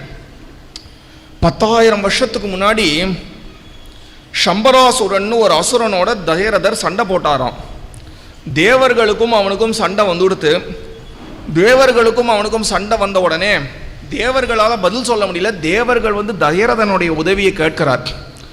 தயரதன் சண்டை போட்டுட்டே இருக்கும்போது ஒரு இடத்துல அவனுடைய ரத்தம் ஒரு சேரில் போய் மாட்டின்று அந்த சக்கரத்திலேருந்து அந்த சக்கரம் போய் மாட்டின்ற உடனே அவனுடைய ரத்தம் மேலே போகவே முடியல. ரத்தம் மேலே போக முடியலையே, அந்த அசுரன் அவனுடைய கோஷ்டியோட அப்படியே சூழ்ந்துட்டான் தசரதரை. இவ்வளோ ஆயிடுத்தே, நான் என்ன பண்ணுறது, எப்படி இதுலேருந்து விலகிக்கிறது அப்படின்னு தெரியாமல் இருக்கும்பொழுது கூனி அந்த சக்கரம் இருக்கக்கூடிய இடத்துல தன்னுடைய கையை கொடுத்தாலாம். ஏன்னா அவருடைய கை சக்கரம் மாதிரியாம். ஒரு ரிஷி கீழே விழ போகும்பொழுது, குழந்தைய கூனின்னு சொல்லிட்டேன், கைகேயி, ஒரு ரிஷி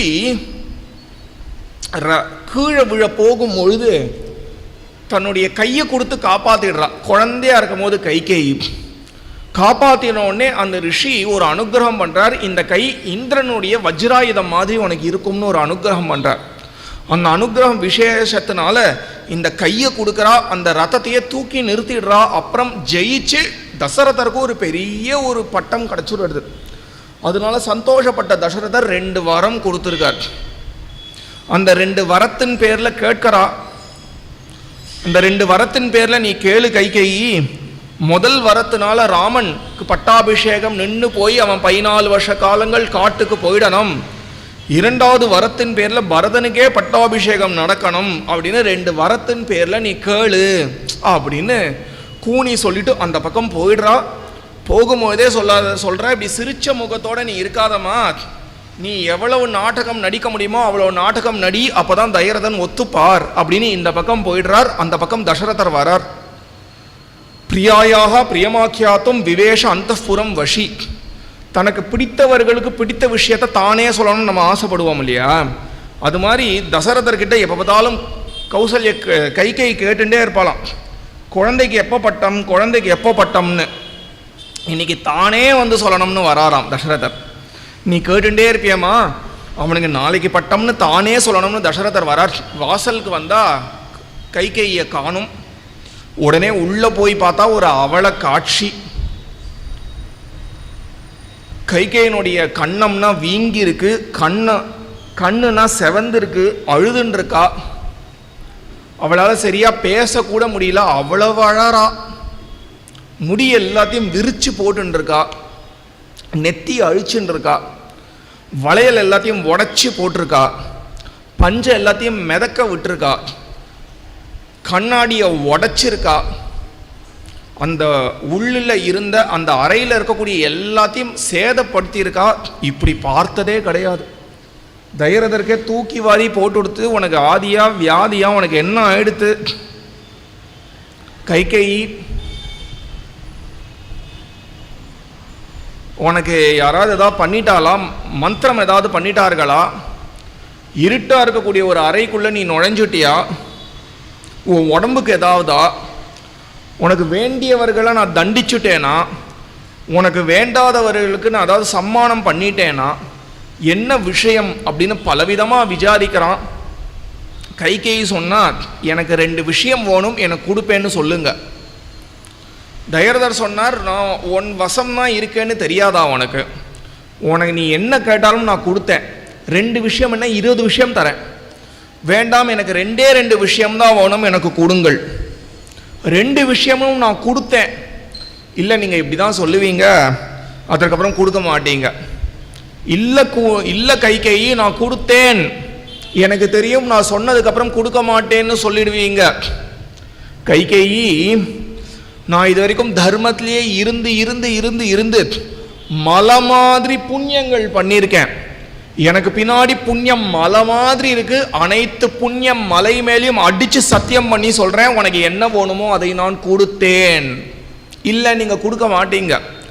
இங்க நிறைய தேவதைகள்லாம் இருக்கு, எல்லா தேவதைகளினுடைய தலையிலையும் அடிச்சு சத்தியம் பண்ணி சொல்றேன், உனக்கு என்ன வேணுமோ அதை நான் கொடுத்தேன். இல்லை, நீங்க கொடுத்த மாட்டீங்க. எம் முகூர்த்தம் அபஷ்யம் ஸ்தூ, எந்த ஒரு என்னுடைய கண்மணிய ஒரு முகூர்த்த காலம் பார்க்கலனா இந்த உடம்பை விட்டு இந்த உயிர் பிரிஞ்சிடுமோ, அந்த கண்மணியா இருக்கக்கூடிய என்னுடைய ராமன் மேல நான் சத்தியம் பண்ணி சொல்றேன், உனக்கு என்ன வேணுமோ அதை நான் கொடுக்குறேன் அப்படின்ன உடனே தான் கைகைக்கு பட்டுது, இவர் கண்டிப்பா கொடுப்பார் அப்படின்னு. கைகேயி சொன்னா, அந்த ராமனுக்கு பட்டாபிஷேகமாமே அந்த பட்டாபிஷேகம் நிக்கணும்.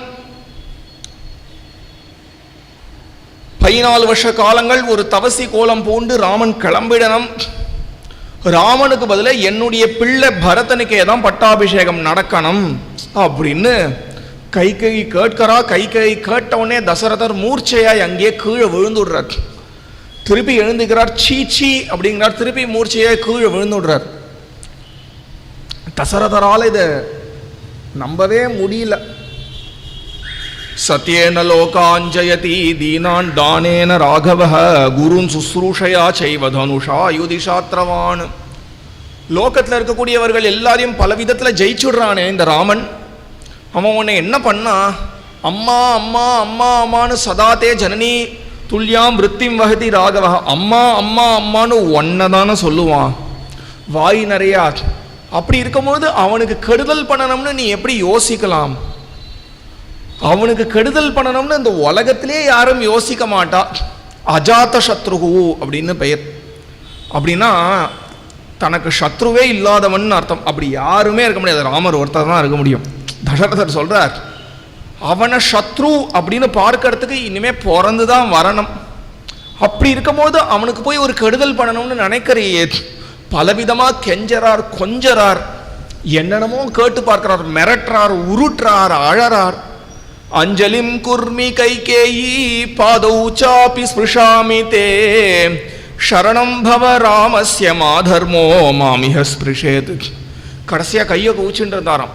கம்பன் அழகாக சொல்கிறான், எந்த தைரதர் முன்னாடி இருக்கக்கூடிய சிற்றரசர்கள்லாம் கப்பம் கட்டுறதுக்கு முன்னாடி கியூ நின்று கையை குவிப்பார்களோ அந்த தைரதர் கையை குவிச்சாராம். அஞ்சலிம் குர்மி கைகேயி,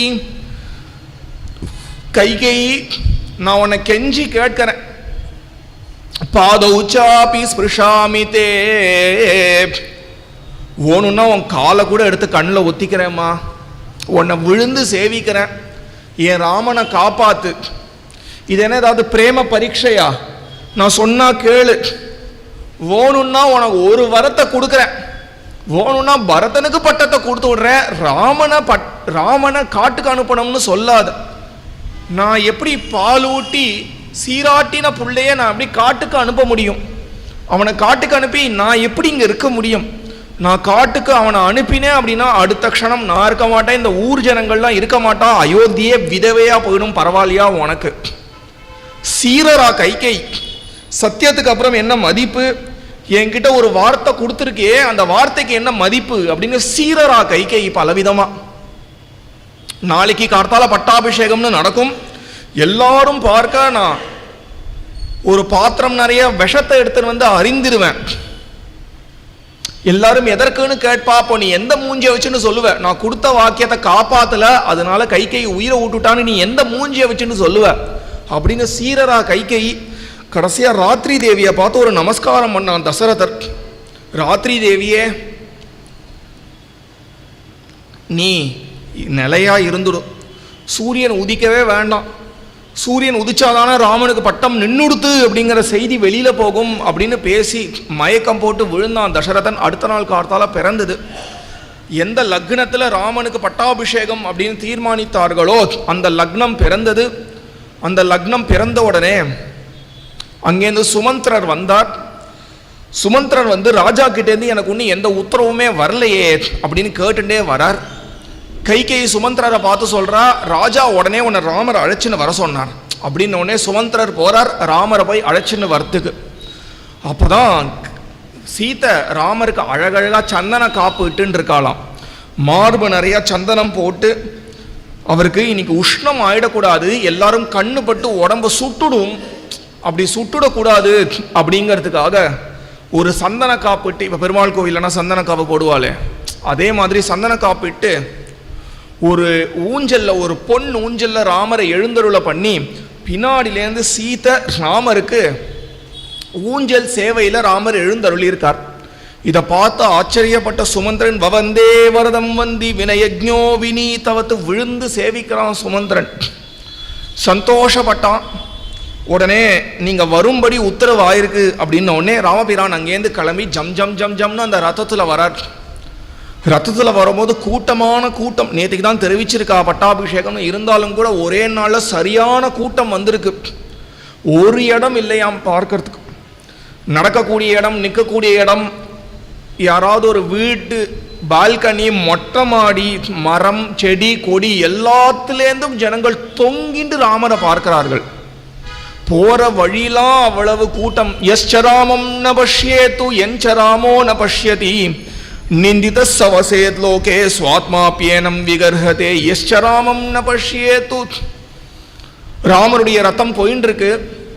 அங்க இருக்கக்கூடிய ஜனங்கள் எல்லாரும் ராமரை பார்க்கிறார்கள். எப்படி ராமரை பார்க்கிறார்கள் அப்படின்னா வெச்சக்கண்ணு வாங்காம பார்க்கிறாளாம். இப்படி ராமர் போயின்னு இருக்கார்.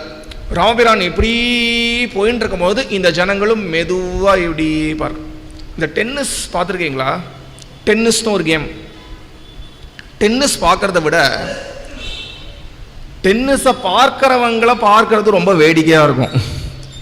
ஏன்னா இந்த பந்து இங்கேயும் அங்கேயும் போயின்னு இருக்குமோனோ அவங்கள பார்த்தா இப்படி இப்படி இப்படி இப்படி பார்ப்பாங்க. அதை வர்ணிக்கிறார் இங்கே வால்மீகி. ராமபிரானுடைய ரத்தம் இப்படி போகிறதோனோ இப்படி போகும்பொழுது அந்த ஜனங்களும் இப்படி வெச்சக்கண்ணு வாங்காமல் இப்படி ராமரை பார்க்கிறாராம் கொஞ்சம் கொஞ்சமாக.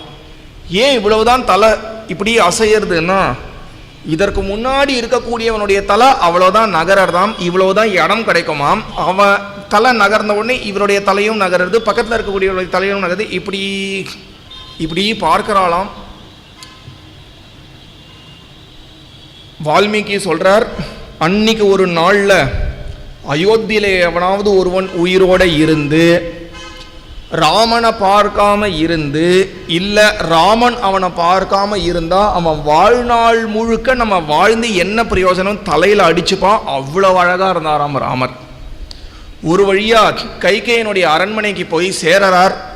கைகேயனுடைய அரண்மனைக்கு போய் சேர்ந்த உடனே பார்த்தா ஒரு அவலக்கோலம். அவ அப்பா இந்த பட்டாபிஷேகத்துக்கு தயாரா இல்லாம ஒரு சோஃபால ஒரு கட்டில்ல படுத்துன்னு இருக்கார். ராமா ராமா அப்படிங்கிறார் ஒரு ஈனமான குரல்ல. ராமபிரான் அப்பாவுக்கு என்ன ஆயிடுத்துன்னு தெரியாம பக்கத்துல போறார். கைகேயி அம்மாவை கேட்கிறார், என்ன ஆயிடுத்துமா? ராமருடைய கல்யாண குணம் இங்கேயும் கேட்கிறார்.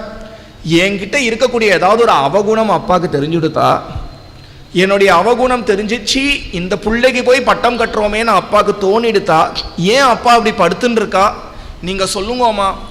உங்க புள்ள ராமன் நல்லவன்னு அப்பாவை பார்த்து சொல்லுங்க.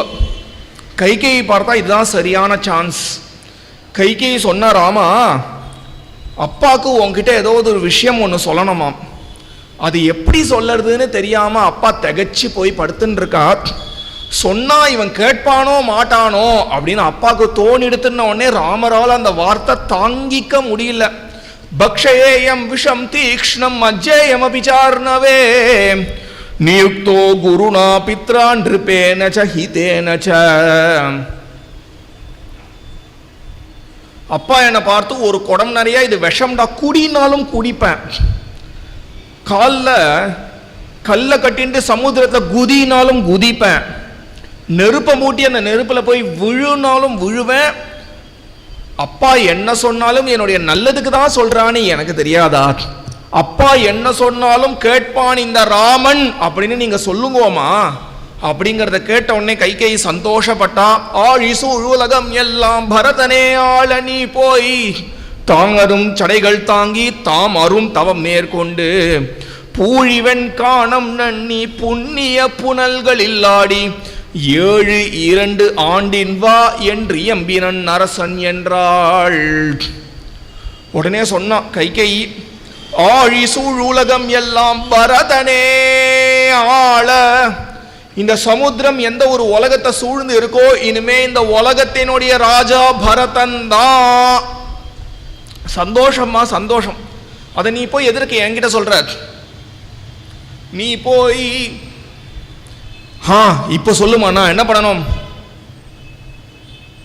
நீ போய் காடு காடா போய் தலைக்கு ஒரு ஜட்டைய போட்டுண்டு மான் தோல் மர உரிய உடுத்திண்டு எங்கெங்கன்னா தண்ணீர் பார்க்கிறையோ அங்கெல்லாம் போய் ஒரு முழுக்கு போட்டுண்டு ஒரு தவசி கோலத்துல ஒரு தவசியா 14 வருஷ காலங்கள் நீ வாழுவாய் அப்படின்ட்டாலாம் கைகேயி. இது சொல்லிண்டே இருக்கக்கூடிய கம்பன் அப்படியே கண்களை மூடின்ட்டானாம். கூடி இருக்கக்கூடிய சிஷ்யர்கள்லாம் கேட்கிறார் கம்பன் இடத்துல, என்ன சுவாமின் என்ன பார்த்தேள் சொல்லுங்கோலே. ஐயோ ராமருடைய முகத்தை பார்த்தேன், திருமுகத்து செல்வி அப்படிங்கிறான் கம்பன். எப்படி இருந்தது அது சொல்லுங்களேன், எப்படி இருந்தது? ஒப்புதே முன்பு பின்பு அவ்வாச்சகம் உணர கேட்ட. ஒப்புதே முன்பு பின்பு. ராமபிரான் எப்பயுமே முகத்தை பற்றி சொல்லும்போது என்ன சொல்லுவோம்? தாமரை பூத்த முகம், தாமரை பூத்த முகம்னு சொல்லுவோமோனோ. கம்பன் சொல்றானா தாமரை பூத்த முகம்னா அந்த வார்த்தையை கைகேயி சொல்லி கேட்கறதுக்கு முன்னாடியும் சரி பின்னாடியும் சரி தாமரை மாதிரி இருந்தது. இப்போ என்ன தோணும்? அது கேட்ட உடனே தாமரை மாதிரி இல்லாம வாடி வதங்கிடுதான் தானே தோணும். ஒப்புதே முன்பு பின்பு அவ்வாச்சகம் உணர கேட்ட அப்பொழுது அலர்ந்த செந்தாமரையும் வென்றதம்மா. இறந்த காலத்திலையும் சரி, அது கேட்கறதுக்கு முன்னாடியும் சரி கேட்டதுக்கு பிறகும் சரி ஒரே மாதிரி சமமா தாமரை மாதிரி இருந்துதாம். ஆனா அப்பா மனசுல இருந்தது அப்பா சொல்லாம, அம்மா மனசுல இருந்ததா அம்மா சொல்லாம, அப்பா மனசுல இருந்ததா அம்மா சொல்றாளே அப்படிங்கிறத கேட்கும் போது ரொம்ப சந்தோஷப்பட்டு அப்போதான் ஒரு தாமரை பூத்திருக்காம். அந்த தாமரையும் ஜெயிச்சு கொடுத்தாம் ராமருடைய முகம். அடுத்த க்ஷணம் பார்த்தா ஒரு சின்ன துக்கம் வர வாட்டித்து, என்ன துக்கம்னு கேட்ட உடனே சொல்றார், மன்னவன் பணி என்றாகில் நும் பணி மறுப்பெனோ, என் பின்னவன் பெற்ற செல்வம் அடியனன் பெற்றதன்றோ. அவ ஒரு அழகான வார்த்தை போட்டா. 7-2 7-2னா 14, 7-2 ஆண்டின் வா அப்படின்னு சொல்லாம அவ சொல்றா 7-2 ஆண்டின் வா என்று இயம்பினன் அரசன் என்றால். இப்ப நான் போடுறமே கொட்டேஷன்ஸ், நான் சொல்லலப்பா அப்படின்னு உங்க அப்பா சொன்னார் அப்படிங்கிறாளாம் கைகேயி. இது நான் சொல்லல, இது என்னுடைய அபிப்பிராயம் இல்ல, இது உங்க அப்பா என்று இயம்பினன் அரசன் என்று அரசன் சொன்னதை நான் உங்ககிட்ட சொல்றேன் அப்படின்னு கைகேயி சொல்றாளாம். அது தாங்க முடியலையாம் ராமனை. அதனால ராமர் சொல்றாராம், அது என்னம்மா அப்பா சொன்னான்னு, ஏமா நீனா என்ன பார்த்து சொல்ல, போடா ராமா காட்டுக்கு 14 வருஷ காலம்னா போக முடியாது, அப்பாவை சொல்ல சொன்னு நான் என்ன சொல்லுவேனா, மன்னவன் பணி என்றாகில் நும் பணி மறுப்பெனோ. அப்பா சொன்னதான் ராமன் கேட்பான், அம்மா சொன்னா ராமன் கேட்க மாட்டான்னு யாருமா சொன்னா, நீ சொன்னாலும் கேட்பேம்மா, நீ சொல்ல. அப்புறம் நீ ராஜா கிடையாது, பரதன் தான் ராஜான்னு சொல்லாதமா, என் பின்னவன் பெற்ற செல்வம் அடியனன் பெற்றதன்றோ. பரதன் ராஜ்யம் வகிச்சா என்ன, நான் ராஜாவா இருந்தா என்ன அப்படின்னு பிரபு கேட்டுட்டு சந்தோஷமா அங்கேருந்து கிளம்புறார். கிளம்பும்போது திருப்பி தசரதர் ராமா ராமான்னு கூப்பிடுறார். ராமபிரான் திரும்பின உடனே கைகேயிக்கு பயம் வந்துடுறது, ஏதாவது இதை சாக்கு காண்பிச்சு இங்கேயே உக்காந்துருவாரான்னு. உடனே ராமன் கிட்ட ஒரு பொய் சொல்றா கைகேயி, அப்பா குளிக்கல, அப்பா சாப்பிடல, நீ காட்டுக்கு போகிற வரைக்கும் குளிக்க மாட்டேன் சாப்பிட மாட்டேன்னு ஒரு விரதத்தில் இருக்கா அப்பான்னு. உடனே ஒரு நல்ல ஒரு ஜாதி ஒரு குதிரைக்கு ஒரு சாட்டடி வாங்கின மாதிரி இருந்ததாம். ராமபிரான் சொல்றார், இன்னைக்கு சூரியன் உதிக்கிறதுக்கு முன்னாடியே, சூரியன் அஸ்தமிக்கிறதுக்கு முன்னாடியே நான் கிளம்பிடுவேன் அப்படின்னு சொல்லி அங்கேருந்து ராமபிரான் கிளம்ப அவன் அம்மா கிட்ட, அதாவது கௌசல்யா அம்மா கிட்ட இந்த செய்தியை தெரிவித்து கௌசல்யா அம்மாவை பலவிதமாக சமாதானப்படுத்தி அவள் கேட்கக்கூடிய வினாக்கள் எல்லாத்துக்கும் விடை அளித்து கௌசல்யனுடைய மங்களத்தை, மங்களாசாசனம், கௌசல்யனுடைய ஆசையை பெற்றுண்டு கிளம்பினார். அப்படிங்கிறதோடு இன்னைக்கு சத்சங்கத்தை நான் பூர்த்தி பண்ணிக்கிறேன். நாளைக்கு கௌசல்யைக்கும் ராமருக்கும் எந்த இடத்துல விட்டுருக்கேனோ அந்த இடத்துலேருந்து ஆரம்பித்து இன்னும் விறுவிறுன்னு கதை போகும். எவ்வளோ பேர் வர முடியுமோ அவ்வளோ பேர் வரணும்னு அடியேன் பிரார்த்திச்சுக்கிறேன். ஜானகி காந்த ஸ்மரணம். ஜெய் ஜெய் ராம ராம. சத்குருநாத மகாராஜ் கி. ஆஞ்சநேய சுவாமி கி. ஹரே ராம ராம ராம ஹரே ஹரே. ஹரே கிருஷ்ண கிருஷ்ண கிருஷ்ண ஹரே ஹரே. ஹரே ராம ராம ராம ஹரே ஹரே. ஹரே கிருஷ்ண கிருஷ்ண கிருஷ்ண ஹரே ஹரே. மங்களம் கோசலேந்திராய மகனீய குணாப்தயே சக்கரவர்த்தி தனுஜாய சார்வபௌமாய மங்களம். ராம ராம ராம ராம ராம ராம ராம.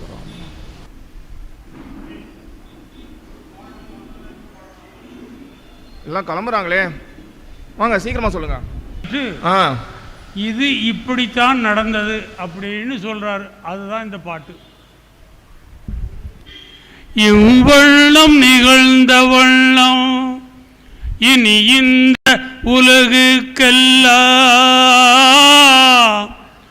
உய்வள்ளம் அன்றி மற்றுவோர் துயர் வள்ளம் உருவதுண்டோ. மைவண்ணத்து அரக்கி போரில் மலை வண்ணத்து அண்ணலே உன் கைவண்ணம் அங்கு கண்டேன் கால் வண்ணம் இங்கு கண்டேன் ஏ மோகன ராமா.